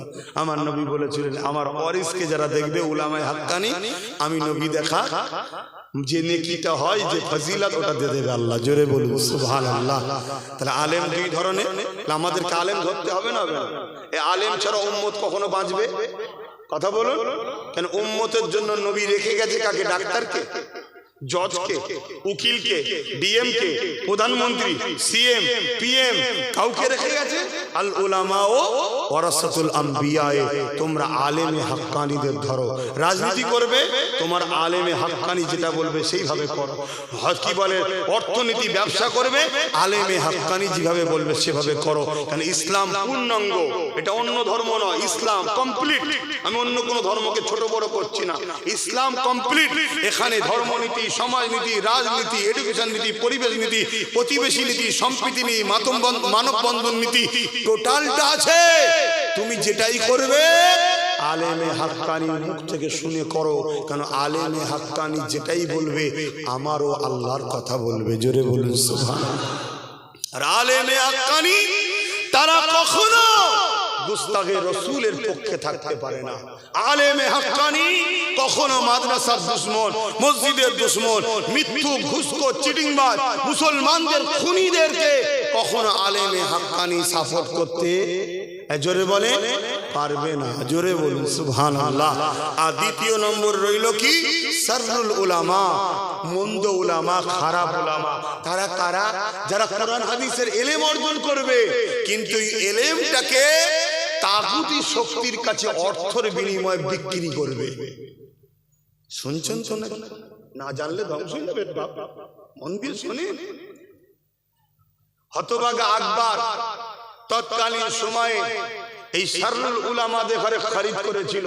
বড় বড় মুফতি, বড় বড় মৌলানা, কে মদিনা পড়াশোনা করেছে, কেউ মিশরে পড়াশোনা করেছে, তাদের ঘরে মোটা মোটা অঙ্কের টাকা দিয়ে হতভাগা আকবর কিনেছিল।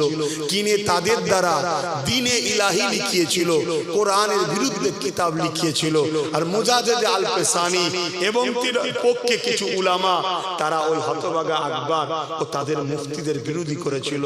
এজন্য আকবর একদিন মুজাদ্দিদ আল পেসানি ও তিনার উলামাদের ঘরে মেরে ফেলার ফেলার জন্য একটা ময়দানে দাওয়াত দিল, মেরে ফেলার জন্য যুদ্ধ করার জন্য দাওয়াত দিল, কিন্তু মুজাদ্দিদ আল পেশানির সাথে গুটি কতক শুধু আলেম ছিল, আকবরের সাথে মিলিটারি ছিল, পুলিশ ছিল, ফোর্স ছিল, আর এই সব দুনিয়াদার হাজার হাজার মুফতি মৌলানা ছিল, কিন্তু আমার আল্লাহ ছিলেন মুজাদ্দিদ আল পেশানির পক্ষে।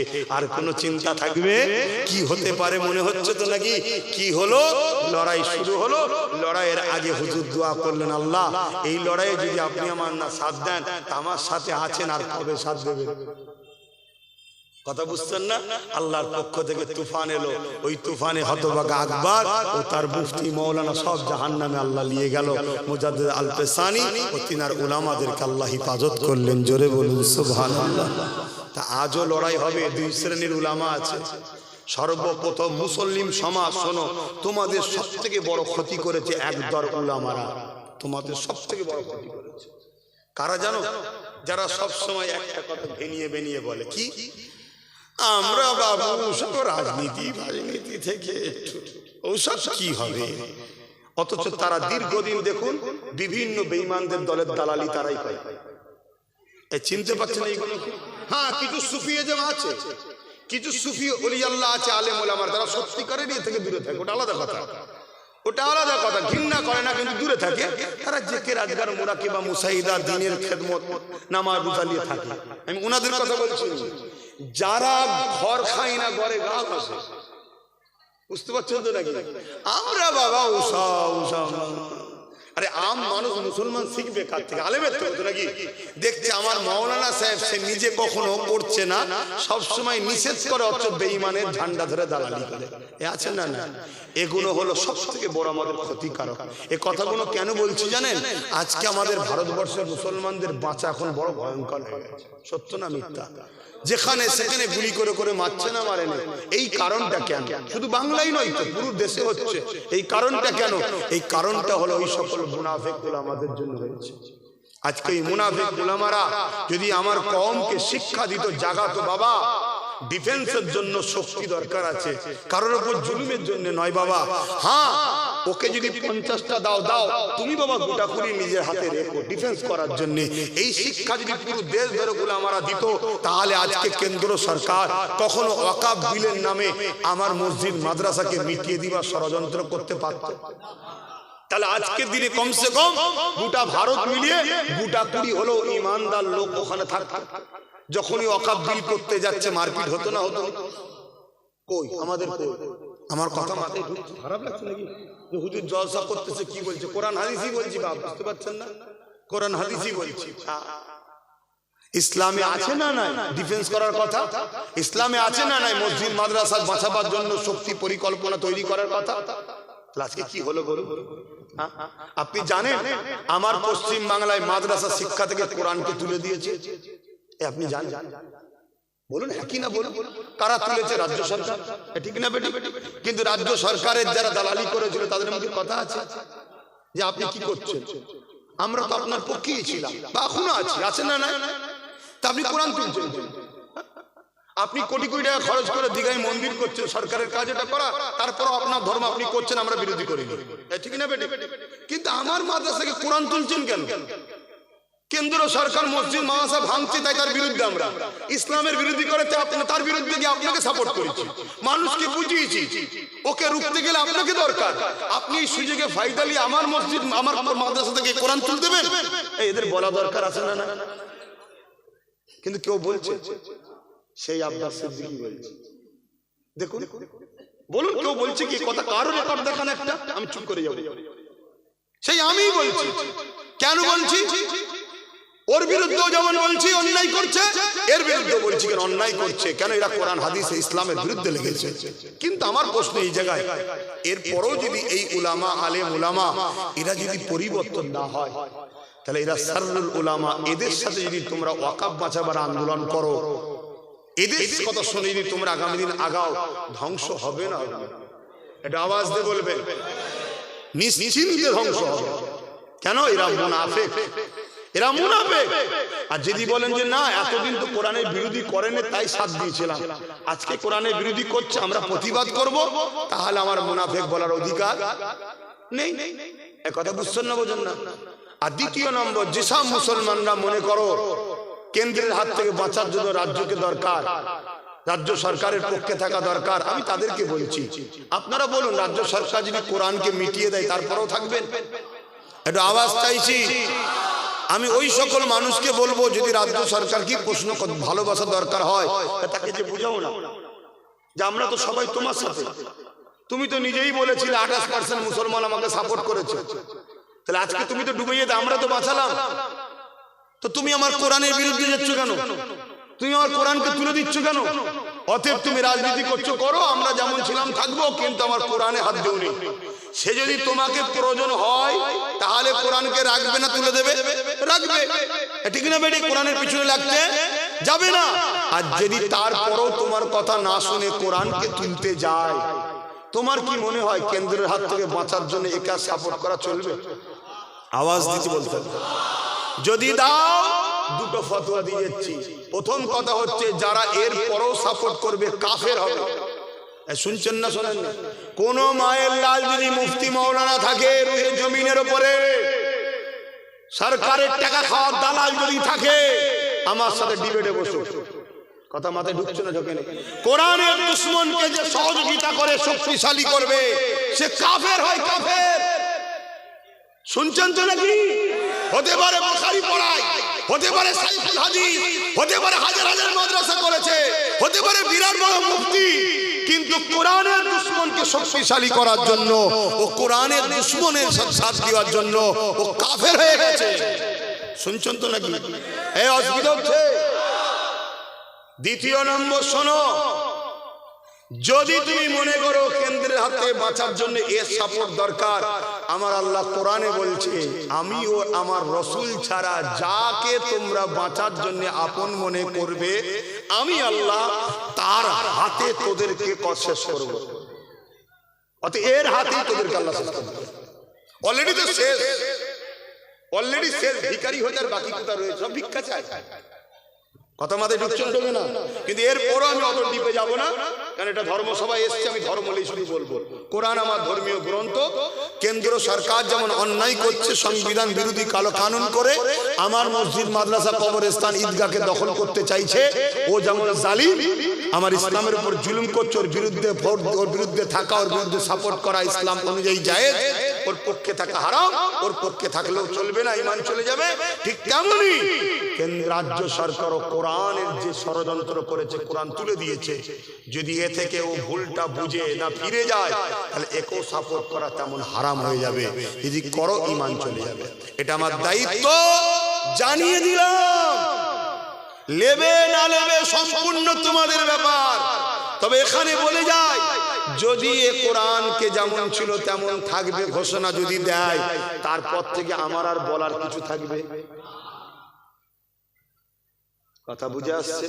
আর যদি না থাকে দেয়, ওর জায়গায় যদি মজবুত থাকে, আমি বলবো না বলবো? কথা বলো। কারা কারা বলছেন বলতে হবে? একটু হাত তুলে দেখা। এখানেও মুমিন মুনাফিক চিনা যাক। হাত লম্বা করে তোলেন, লম্বা করে তোলেন। পাশাপাশি দেখেন কোন গাদ্দার হাত তোলেন, দেখেন দেখেন ওই মুনাফিককে চেনেন, বেঈমানটাকে চেনেন, দেখেন ওই কাফেরটাকে চেনেন। লম্বা করে হাত তোলেন। আলহামদুলিল্লাহ। কেউ যদি হাত না তুলে থাকে, কাফেরটাকে চিনে রাখেন, ওর জানাজা পড়বেন না। ও হারামখোর, এত বড় গাদ্দার। মুসলিম ঘরে জন্ম হয়েছে, ওর কাছে কাফের নেতা আগে, কোরআন আগে না। ওর কাছে কোরআনের দুশমন নেতা আগে, কোরআন আগে না।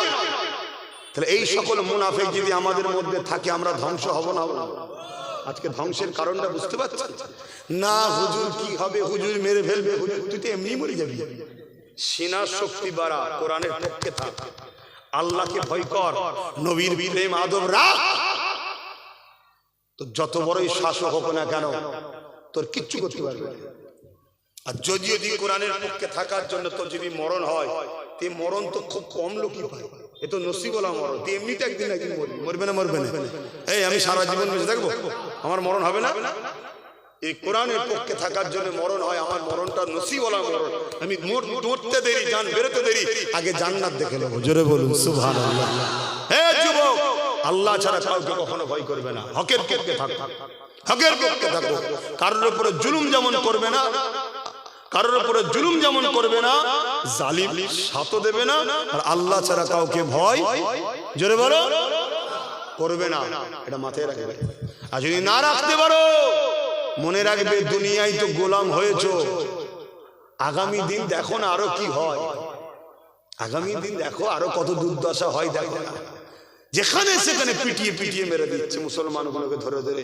80 বছর 70 বছরের মুরব্বী বাপকে ধরে দাঁড়ি ধরে মারছে আর বলছে বল বল ভাই সেরাম বল, বলে মারছে না, মারে না। সেদিন দেখলাম বাচ্চা বাচ্চা ছেলেগুলোকে মারছে। আগামীতে আরো কিছু হয়, দেখো না। কারো মাথায় যদি ঢোকে, ওই ভয়েতেই তো আমরা রয়েছি, ওই ভয়েতেই তো আমরা চাইছি ইনি থাক উনি যাক। কেন আমার বাংলাতে হয়নি? এই বাংলাতে হয়নি? বারাইপুরে কি হলো, মালদায় কি হলো, মুর্শিদাবাদে কি হচ্ছে অলরেডি, কথা মাথায় ঢুকছে? আরে বাবা অনেক বেজে গেছে, আমার খেয়ালই নেই। তো যাক, এই 5-10 মিনিট কেন্দ্র সরকারের ওয়াকফ বিল আর রাজ্য সরকারের কোরআন বিরোধিতার বিষয়ে দুঃখাচার কথা বললাম। অসুবিধা হলো? এই অসুবিধা হলো? অসুবিধা যদি হয়, আমি যেখানে জলসায় যাব আসবেন না। কথা বুঝছেন না? বুঝবেন না? জলসা কমিটি যদি অসুবিধা হয়, আমাকে দাওয়াত করবেন না। আরে আমাকে দাওয়াত করতে গেলে টার্গেট হতে হয়, আমাকে দাওয়াত করতে গেলে কেস খেতে হয়, আমাকে দাওয়াত করতে গেলে কোর্ট থেকে পারমিশন করতে হয়, আমাকে দাওয়াত করতে গেলে কত জুলুম হয়, আমাকে দাওয়াত করতে গেলে কাজ বন্ধ হয়ে যায়, আমাকে দাওয়াত করতে গেলে তার কারবার নষ্ট হয়, আমার জলসায় এলে টোটো বন্ধ হয়ে যায়, আমার জলসায় গেলে ঘর পাই না, আমার জলসায় এলে কত জুলুম হয়। তারপরও আল্লাহকে সাক্ষী রেখে বলছি, অহংকার নয়, যেখানেই যায় আল্লাহ শুকর, আল্লাহ শুকর, আমার নবীর গোলামদের সংখ্যা অন্যদের থেকে অনেক বেশি হয়। জোরে বলুন সুবহানাল্লাহ, আরো জোরে বলুন সুবহানাল্লাহ। এ থেকে বোঝা যাচ্ছে জালিম যত বড় হোক না কেন, ইনা সিনার পাওয়ারের লোকের সংখ্যা এখনো বেশি আছে। জোরে বলুন সুবহানাল্লাহ, আরো জোরে বলুন সুবহানাল্লাহ। শুধু এদেরকে ঠেকিয়ে রাখা হয়েছে, ঠেকিয়ে আছে, কিন্তু আগামী দিন আর ঠেকিয়ে রাখা যাবে না। প্রয়োজন হয় কোরআন দিন ইসলামের জন্য যুদ্ধ করতে হবে। রাজি আছেন? হাত তুলে বলুন রাজি আছেন? নারে তাকবীর, নারে তাকবীর। এত বড় ওপেন কথা বলে যাচ্ছি, কালকে কারো মনে হয় হুজুর ইনি তো কি কথা বলছে, যুদ্ধ করতে হবে। 100 বার বলছি করতে হবে। গদি মিডিয়া যদি নিয়ে হই হই করে আমার বয়ে গেছে, শুনছেন না? শুনলেন? তোর কাছে থাকতে পারে মিডিয়া, তোর কাছে থাকতে পারে প্রশাসন পাওয়ার, তোর কাছে থাকতে পারে মিলিটারি পাওয়ার, তোর কাছে থাকতে পারে অর্থ পাওয়ার, তোর কাছে থাকতে পারে ম্যান পাওয়ার, তোদের কাছে থাকতে পারে পৃথিবীর সব জালিম তোরা এক জায়গায় ম্যান্ডেট পাওয়ার হতে পারে। আর এই সব কোনো মূল্য নেই নবীর গোলামদের কাছে। এই ঠিক বলছি না ভুল বলছি? আমরা বলবো আল্লাহ আপনি তো আছেন, জোরে বলুন সুবহানাল্লাহ। এই আল্লাহ আছে বললে হবে, অসুবিধা আছে নাকি? এই আল্লাহ আছে না নাই? এই বিষয়ে ছোট্ট একটা কথা বলে বিদায় নেব। আমার ছাড়তে মন যাচ্ছে না, কিন্তু আমার বসিরহাট হুজুরের আওলাদ উনিও তো আসবেন, উনি আলোচনা করবেন। এখন নামাজ হবে না, উনি আলোচনা করবেন, নামাজ হবে তারপরে আসবে, সব সময় দিতে হবে। কিন্তু এই কথাটা একটু বলে দিই, আমাদের যুবকগুলো বড্ড ঝিমিয়ে যাচ্ছে। এদের ঘরে ঝিমানো হয়েছে, এদের ঘরে গু গোবর খাওয়ানো হচ্ছে। খারাপ লাগছে আমার কথা? হ্যাঁ, এদের ঘরে মোড়া মুরগি খাওয়াচ্ছে, ফ্রিতে সুদের টাকা ঘুষের টাকা। আমার তো ডাউট হয় এই যে সব কিনছে পয়সা দিয়ে, ইমাম বলুন পয়সা, এই যে টাকাতে আমার সন্দেহ আছে। কারণ ইমানদার অন্যায় দেখলে নবীও আল্লাহর পক্ষে কথা বলবে না, হতে পারে? এদের ঘরে খাইয়ে দিচ্ছে, তাই এরা কথা আর বলতে পারছে না। এই কথা বুঝছেন না? কাল আব্বাস সিদ্দিকী ঠিক ছিল, আপনি আব্বাস সিদ্দিকী জিন্দাবাদ বলেছেন। আজ যদি আমি কোরআনের দুশমন হয়ে যাই, আজ জিন্দাবাদ বলা যাবে? এখনো তো কথা বলা দরকার। মাদ্রাসা থেকে ধরে ধরে চলে যাচ্ছে, বলছে জঙ্গি। এই বলি সাহেব, তোমার তো কালকে তোমার পালা। এ মাওলানা, কালকে তো তোমার পালা। আমার কথা খারাপ লাগছে? আমি একটু ভাষা খারাপ না, কি করবো, বুকের ব্যথালে বলছি। এ হুজুর, কালকে তোমার পালা আসছে, তোমার সঙ্গে পাকিস্তানের হাত আছে বলবে, IS এর হাত আছে, তুললি যা নিয়ে যে 10 বছর পরে বলবে না আমাদের একটু ভুল হয়ে গেছে, সন্দেহ করেছিলাম ভুল। আর অথচ বোম রেল লাইনে দিচ্ছে ভিডিও। কথা বুঝাচ্ছে? তুই কি করছিস? কি করছিস? রেল লাইনে বোম পুরো দিচ্ছে, তাই দেখেছেন তো নাকি? তাকে ধরলো, পরের দিন জামিন হয়ে গেল। কোন ইনভেস্টিগেশন নাই, কোন তদন্ত নাই। চিন্তা করুন, বুঝতে হবে কিসের জোরে এগুলো সব হচ্ছে। রাজ ক্ষমতা কিসের জোরে? কেন যে বোম দিচ্ছে তাদের নেতারা সব মাথায়, তাদের লোকেরা সব উপরে, আর আমাদের যারা ভালো লোক বাচ্চাদের ঘরে গাঁটের পয়সা চাঁদা তুলে এতিমকে পড়িয়ে খাওয়াচ্ছে, ভালো মানুষ বানাচ্ছে, এদের তো কোনো নেতা নেই। আর এদের যদি বা মৌলী সাহেব আছে বলবে অথচ কাফেরের ঝান্ডা ধরে ঘুরছে, বেঈমানের ঝান্ডা ধরে ঘুরছে, সুদখোরের ঝান্ডা ধরে ঘুরছে, মুনাফিকের ঝান্ডা ধরে ঘুরছে। এসব করছে না, করে না? এগুলো বুঝতে হবে তো। যা তা কি কথা বলতে গিয়ে এদিকে চলে গেলাম আবার। হ্যাঁ, সব খাইয়ে দিচ্ছি উল্টো পাল্টা। হ্যাঁ, খুব সাবধানে খাও। এখন বাড়ি বাড়ি বাড়ি বাড়ি বাড়ি বাড়ি সব কি একটা লোন শুরু হয়েছে। আপনাদের এদিকে হয়েছে কি জানি না, বন্ধন লোন না কি সব লোন বলে, সমিতি ফমিতি সব বাড়ি বাড়ি সব মেয়েদের ঘরে দেবো লোন, মেয়ে ছাড়া আবার দেবে না। কি সিস্টেম! আরে টাকা দিবি বাপকে দে, ভাইকে দে, মেয়ে ছাড়া হবে না। ওখানে যে আরো কি কল হচ্ছে আল্লাহ জানে, সে আমি জানি। কথা বুঝে আসছে না? কিন্তু আমি বলতে চাইছি আমার মা বোনরা যদি মনে করে যে ভাইজান সবই ঠিক আছে, আমাদের তো ওই 1000 টাকা করে 1200 টাকা করে 1000 2000 কি হবে? আমার আম্মা, এমন রোগ আল্লাহ দেবে, এমনি তো প্রত্যেকটা বাড়ি বিমার লেগেই আছে, আছে না? না, ঠেলার নাম বাবাজি, এমন দেবে মা বিমার, তোর 1000 দেখছি মা, মাসে 10,000 টাকা শুধু ডাক্তারের পিছনে যাতাতেই চলে যাবে। শুধরে যাও, শুধরে যাও। আমি কিন্তু আবার বলছি, যদি ও কোরআনের বিরুদ্ধে যে ষড়যন্ত্র করছে যদি ফিরে যায়, আমার বলার কিছু থাকবে না।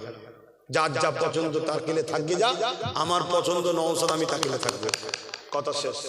কথা বুঝে আসছে না? না, আমি আসবো, জলসা করবো, চলে যাব, কিন্তু তুমি আমার কোরআনের বিরুদ্ধে লাগবে রাজ ক্ষমতা দিয়ে, আমি বলবো। এবার তুমি যদি বলো যে আমি দেখে নেবো, যা খুশি করে লিখে যা, যতদিন আমার আল্লাহ রেখেছে আমি বলে যাবো। কিন্তু আল্লাহ আছেন না নাই? বলুন বলুন। এ বিষয়ে ছোট একটা কথা বলে যায়। চিঙ্গিস খান নাম শুনেছেন? পৃথিবীর একটা আতঙ্কের নাম। প্রচুর মুসলমান মেরেছে, 1 কোটির উপরে মুসলমানকে মেরেছে। ইসলামকে মুছে দেবে বলেছিল। আজকে যেমন কেন্দ্র সরকার মুছতে চাইছে, রাজ্য সরকার মুছতে চাইছে, ঠিক ও চেয়েছিল ইসলামকে মুছে দেবে। সব ওদেরই লোক সব, কিন্তু আমরা সব বাহ বাহ করছি, আর কি করা যায়? আর দোস্ত আম মানুষের দেবো না, মৌলী সাহেবগুলো সব হই হই করছে, কি আর করবি? তো যাই হোক, তো চিঙ্গিস খান এসব মৌলানাদের ঘরে ধরেছে, একদিন মেরে ফেলবে। 3টে লাইন দিয়েছে মৌলানাদের ধরে, অনেক আলেমকে মেরেছে, একদিন 3টে লাইন করেছে। জাল্লাদকে বলছে কতল করো। প্রথম লাইনে যত আলেম ছিল এক ধার থেকে কতল করতে করতে যাচ্ছে। ওই লাইনেই একটা বুজুর্গ আলেম ছিলেন, বয়স্ক সুফি মানুষ, যা কোনো কারণে তিনি প্রথম লাইন থেকে দ্বিতীয় লাইনে চলে গেছে। চিঙ্গিস খান দেখেছে, কিছু বলেনি। আবার দ্বিতীয় লাইনটাকে, প্রথম লাইনে কতল হয়ে গেল, সব আলেমদের গর্দান উড়ে যাচ্ছে, রক্ত বেরোচ্ছে। ভেবে দেখতে তো কিভাবে মেরেছে। আগামী দিন মারবে। এখনো যদি আমাদের ইমাম বলেছে না শুধরায়, আমি 3 বছর আগে 4 বছর যা বলেছি মিলেছে তো, আজকে বলে যাচ্ছে শোনো, এক্ষুনি যদি চেঞ্জ না হয়, মসজিদের মধ্যে ইমামকে পুড়িয়ে মারবে। আগামী দিন মিলিয়ে নেবেন আমার কথা, মিলিয়ে নেবেন। আল্লাহ যদি আমায় বেঁচিয়ে রাখে, সেদিন আসবো, আমি বলবো কি রে ভাই হলো তো। আর যদি এক্ষুনি ওরা পুরো রোড চেঞ্জ করে, আল্লাহ বেঁচিয়ে দেবে। 3000 পাই, 10,000 আমি দেবো। কথা মাথায় ঢুকছে না? ঢুকে নেই। 10,000 দেবো, মাইকে বলে, কিন্তু রাস্তা চেঞ্জ করো। নবীর দুশ্মনদের সঙ্গে নয়, নবীর দুশ্মনী করবে না। চলো মিলেমিশে থাকবো, আলাদা কথা, কিন্তু তা বলেও সব লাঠি ছেড়ে দিলে হবে না। কিছু গুটি কত হাতে রাখতে হবে, বুঝছেন না? বোঝেন নেই? আর সব দিয়ে দিলে হা করে থাকতে হবে। ও আর ওর ছেলে সালা সালি সব ঘুরে বেড়াবে, আর আমার ছেলে গাল হা করে বসে থাকবে। কিছু লাঠি হাতে রাখতে হয় বাপ। কথা বুঝছেন না? বোঝেন না? কখন কি দিন এসে যায়, ডিফেন্সে নামতে হবে তো, বুঝতে পারছেন না? তা রাখতে হবে তো। একদম খোলাখুলি কথা বলছে, অসুবিধা হচ্ছে নাকি? যার অসুবিধা হবে ঘরে যে কানে বালি তুলে বুঝে শুয়ে থাকে না বাবা, হ্যাঁ শুকি জানা। তোরা আমাদের কোরআন মসজিদ মাদ্রাসার পিছনে লেগেছিস, আমাদের অসুবিধা হচ্ছে না তো? ভাইরা আমার, তো যে কথা বলছিলাম, চিঙ্গিস খান দ্বিতীয় লাইনে আলেমদেরকে কতল করার হুকুম দিল। দ্বিতীয় লাইনে ওই দরবেশ আলেমটা ছিল, উনি আবার 3 নম্বর লাইনে চলে গেল। দ্বিতীয় লাইনও কতল হয়ে গেল। চেঙ্গিস খান এসে 3 নম্বর লাইনে বলছে, মৌলানা তুমি যাবে কোথায় এবারে? প্রথম লাইন থেকে বাঁচার জন্য দ্বিতীয় লাইন, দ্বিতীয় লাইন থেকে পালিয়ে তৃতীয় লাইন, এবারে তো চতুর্থ লাইন নাই, তুমি যাবে কোথায়? আল্লাহ পাকের ওই আলেম বান্দা কি বলছে জানেন?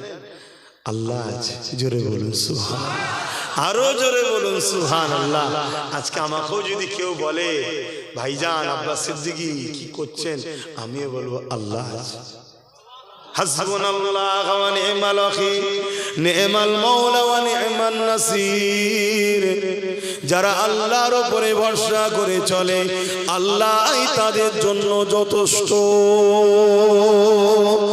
এ যুবকেরা, তরুণেরা, বাবেরা, এই কথাটা যখনই বলেছে আল্লাহ আছে, ওই চেঙ্গিস খান জালিম শাসক, তাকে চেনেন কি জানি না, অর্ধেক পৃথিবীকে মানুষকে খুন করে দখল করেছে। এত বড় শক্তি, অর্ধেক পৃথিবী মানুষ মেরে মেরে দখল করে ফেলেছে। আর যে গ্রামে ঢুকতো, যে শহরে, যে এলাকায় বাচ্চা বাচ্চা ছেলে, নারী, মহিলা বলে কেউ নিরাপদ নয়, 1 লক্ষের উপরে নারীর দেহের উপর অত্যাচার করেছে। কি জালিম বুঝতে পারছেন? আমি সেই জালিমের কথা শোনাচ্ছি, এরা তবু ভদ্র জালিম। শুনছেন তো? আমি ইন্টারন্যাশনাল জালিমের কথা শোনাচ্ছি, শোনো। আমার আল্লাহকে দেখো। এ যুবকেরা, চেঙ্গিস খানের সামনে যখনই বলেছে আল্লাহ আছে, চেঙ্গিস খান রেগে গিয়ে জাল্লাদকে বলল, এই দরবেশ মুরব্বির গর্দানটাকে ঘোড়া যেই মুখ দিয়ে বেরিয়েছে, ঘোড়া হঠাৎ করে লাফাতে শুরু করেছে। এমন লাফাতে লেগেছে, আর সবার মনটা ওই চেঙ্গিস খানের ঘোড়ার দিকে চলে গেছে। এই সময় ঘোড়া এবারে ছোটা শুরু করেছে। এ যুবকেরা, তরুণেরা, বাবেরা, চেঙ্গিস খান হাজারো চেষ্টা করছে রুকার জন্য, রুখতে পারছে না। কখনো ডান দিকে লাফায়, কখনো বাঁ দিকে লাফায়, বিভৎসভাবে সিস্টেমের বাইরে গিয়ে ঘোড়া ছুটতে লেগেছে। এই চেঙ্গিস খান ঘোড়াকে রুখতে পারছে না। হঠাৎ করে ঘোড়ার পিঠ থেকে পড়ে গেল, কিন্তু একটা পা ঘোড়ার যেখানে পা রাখে ওই পায়েতে জড়িয়ে গেল। তাহলে ঘোড়ার সাথে এবারে ঝুলে ঝুলে ছুটতে লেগেছে। একবারে পাথরে মাথা লাগে, একবার ওই পাথরে লাগে, একবার এখানে লাগে, মাথার খিন বেরিয়ে যায়, ওখানে লাগে মাথার আর একটা খুলি ছিটকে বেরিয়ে যায়। এভাবে ভাঙতে ভাঙতে ক্ষীণগুণ বেরোতে বেরোতে চেঙ্গিস খান যতক্ষণ না মরেছে, ওই ঘোড়াটা ততক্ষণ পর্যন্ত দাঁড়ায়নি। শুনছেন? যুবক শুনছো? সেই আল্লাহ আমাদের আছে না নাই? আচ্ছা, আমি কোরআনের পক্ষে কথা বললাম আমার জন্য না আল্লাহর জন্যে? মসজিদ মাদ্রাসার জন্য কথা বললাম আমার জন্য আল্লাহর জন্যে? তা আমিও বলছি আল্লাহ আছে। কেউ যদি সাহস, যে ক্ষমতার পাওয়ার দেখাতে যায়, আল্লাহ একে পেলেন থেকে ফেলে মেরে দেবে। শুনছেন না? শুনুন, দেখা যাবে একটা ডানা ভেঙে গেছে, ধোঁ বেরোচ্ছে, নিয়ে যে কোন পাহাড়ে যে গ্রাম ঝাড়বে, একদম ঠিক। ভুল বলছি? বলো ভুল বললো? হ্যাঁ, তুই তোর জায়গায় থাকি যা বাবা। তুই কি ধর্ম করবি, কি স্লোগান দিবি, তুই কি মন্দির করবি, কি গির্জা করবি, কি করবি, তোর যা ভাল লাগছে করবে যা বাবা। আর তোকে কে সাথ দেবে না দেবে তাকে থাকবে যা বাবা। তুই আমার মসজিদ মাদ্রাসা কোরআনে হাত দিবি না। আমার কথা বলা ভুল হচ্ছে, কিন্তু আর বলবো না। উসপাস উসপাস করছে, চলে যেতে হবে। একটু সালাম দি, ইয়া নবী।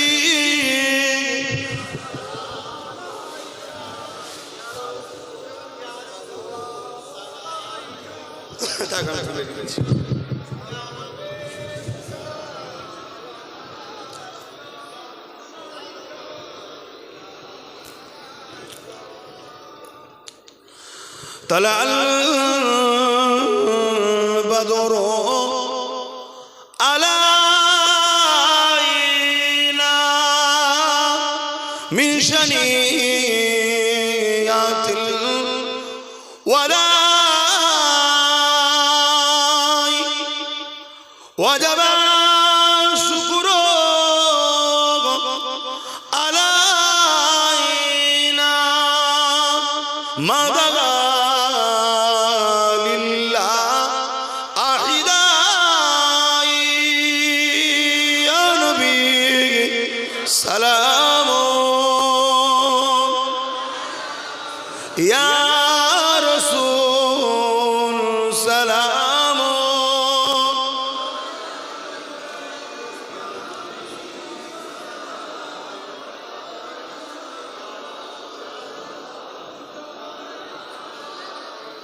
জিবরাইল দিলে এ যে খুলে দাও আসমানের দুয়ার এসেছেন নবী ইদর সরদার করিতে আল্লাহ আরো দিদার ইয়া নবী সালাম ইয়া রাসূল সালাম ইয়া হাবিব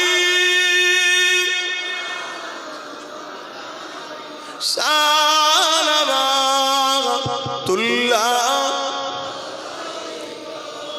বলাগাল উলা বিকামালিহি কাসাবাত তুজা বিজামালিহি حسنت جميع خصاله صلوا عليه وآله اللهم صل على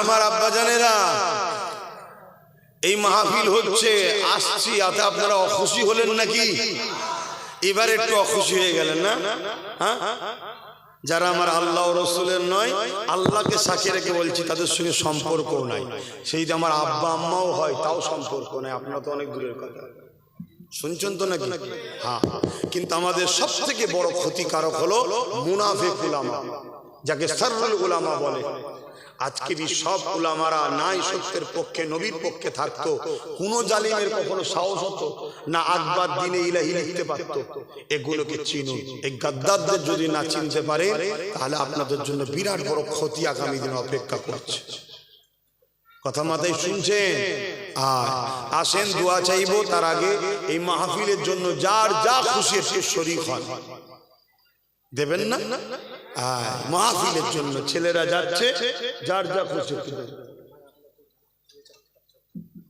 হাত করছে নজরানা বলতে হয় নজরানা দিয়াও সুন্নাত নজরানা নিয়াও সুন্নাত চলো আসে এদিকে আসো এই আমাকে দিয়েছেন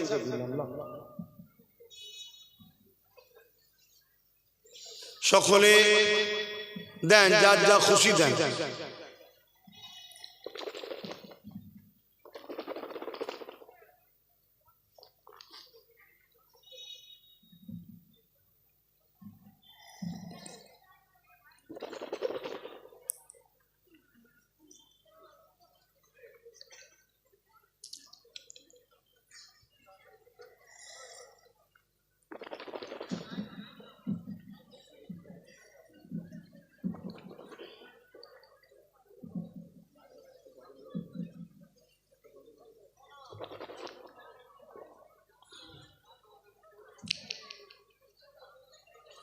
দেন তাড়াতাড়ি দেন আর একটা কথা দিকে খেয়াল করেন শুনছেন সবাই একটু হাত তুলে বলুন না শুনছেন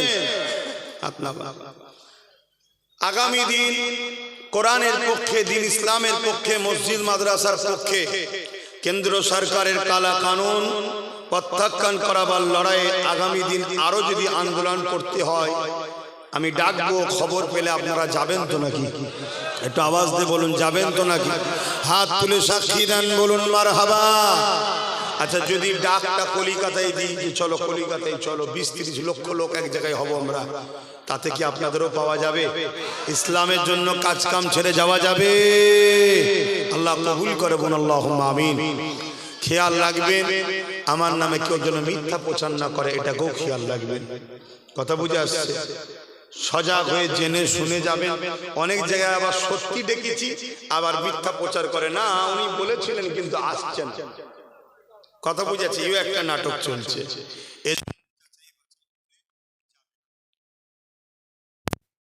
স্কুল চালু হয়েছে পয়লা জানুয়ারি গতকালকে অ্যাডমিশন টেস্ট হলো দোয়া করবেন বাচ্চাদের ভর্তি করা হচ্ছে যাতে করে আমরা বাচ্চাদের উচ্চশিক্ষায় শিক্ষিত হওয়ার জন্য ভিতটাকে মজবুত করার জন্য 4 থেকে 7 পর্যন্ত এখন চালু হয়েছে এক এক বছর যাবে, একটা করে ক্লাস আস্তে আস্তে বাড়াবো ইনশাআল্লাহ, লক্ষ্য আছে। জজ হয়, উকিল হয়, বিএম হয়, বিডিও হয়, আইপিএস অফিসার হয়, ডাক্তার অনেক কোনো দরকার হয় কথা বুঝতে কোনো দরকার আছে না? হ্যাঁ, মোল্লা মরিক সাহেব অনেক হোক, আর অস্বীকার করছি, কিন্তু এই দরকার আছে না হয় আপনার বড় বিপদ করতে হবে। তো যারা তোমাদেরকে বিপদে ফেলার জন্য অনেক আগে তৈরিতে ঘুরাচ্ছে, তারা কিন্তু আমার বন্ধু হচ্ছে না, তারা সব দুশ্মন হচ্ছে। দুনিয়া দুশ্মন হলেও কিছু করার নেই। আমার বাবা আমার ভাই বোনকে আমাকে বাঁচাবার জন্য বুঝাতেই হবে, কি তাকে আল্লাহ যা কপালে রেখেছে তাই আল্লাহ যা রেখেছে। আমি ঘরের মধ্যে শুয়ে থাকলেও যদি কপালে ওটা রাখে,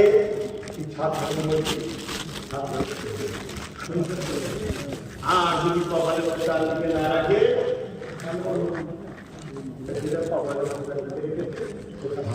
নম্বর দোয়া আমি করবো না, নম্বর দোয়া করবে মুর্শিদা আল্লাহ হুজুরের আল্লাহ তিনদাদা মনিরুল আমিন সাহেব থেকে আসলে তারা দোয়া করবে। অবশ্যই তিনি পীর জানা কথা বুঝেছেন না, পীর একটা দাদা হুজুরের আব্বা দেবারে আমাকে খলিফা দিয়েছে কথা বুঝেছেন। অনেক খলিফা আছে তিনাদের ছেলেরা অনেক কাজ করছে, অনেক আবার বিভিন্ন কর্মজীবী করে চলিয়ে গেছে। তো যাক আসেন, আমি ছোট বড় ছোট দোয়া চাইব। আল্লাহুম্মা আমিন। আয় আল্লাহ, আপনি আমাদের সিনার শক্তি বাড়ান, ঈমান ইজ্জতের ক্ষমতা, ঈমান ইজ্জতের সঙ্গে বাঁচিয়ে রাখেন, ঈমানের যুদ্ধে মরণ নিশ্চিত করুন। দ্বিতীয় ক্ষমতা আল্লাহ আপনি আমার দয়া করে দ্বিতীয় দোয়া আল্লাহ আপনি আমাদেরকে রাজ ক্ষমতা দান করুন। আল্লাহ জালিমরা ভুল করুন, খোদা আমার কওমকে বুঝা আলেম আমাদের কাছে এক হওয়া তৌফিক দান। আয় আল্লাহ এই মাহফিলকে আপনি কবুল করুন। আখিরি দোয়া আল্লাহ মাহমুদ আওলাদ করবেন, বাকি আমাদের যা চাওয়া হওয়া কবুল করবেন। আমিন আমিন। লা ইলাহা ইল্লাল্লাহু মুহাম্মাদুর রাসূলুল্লাহ। হাতের জমা নয়, এখন আমাদের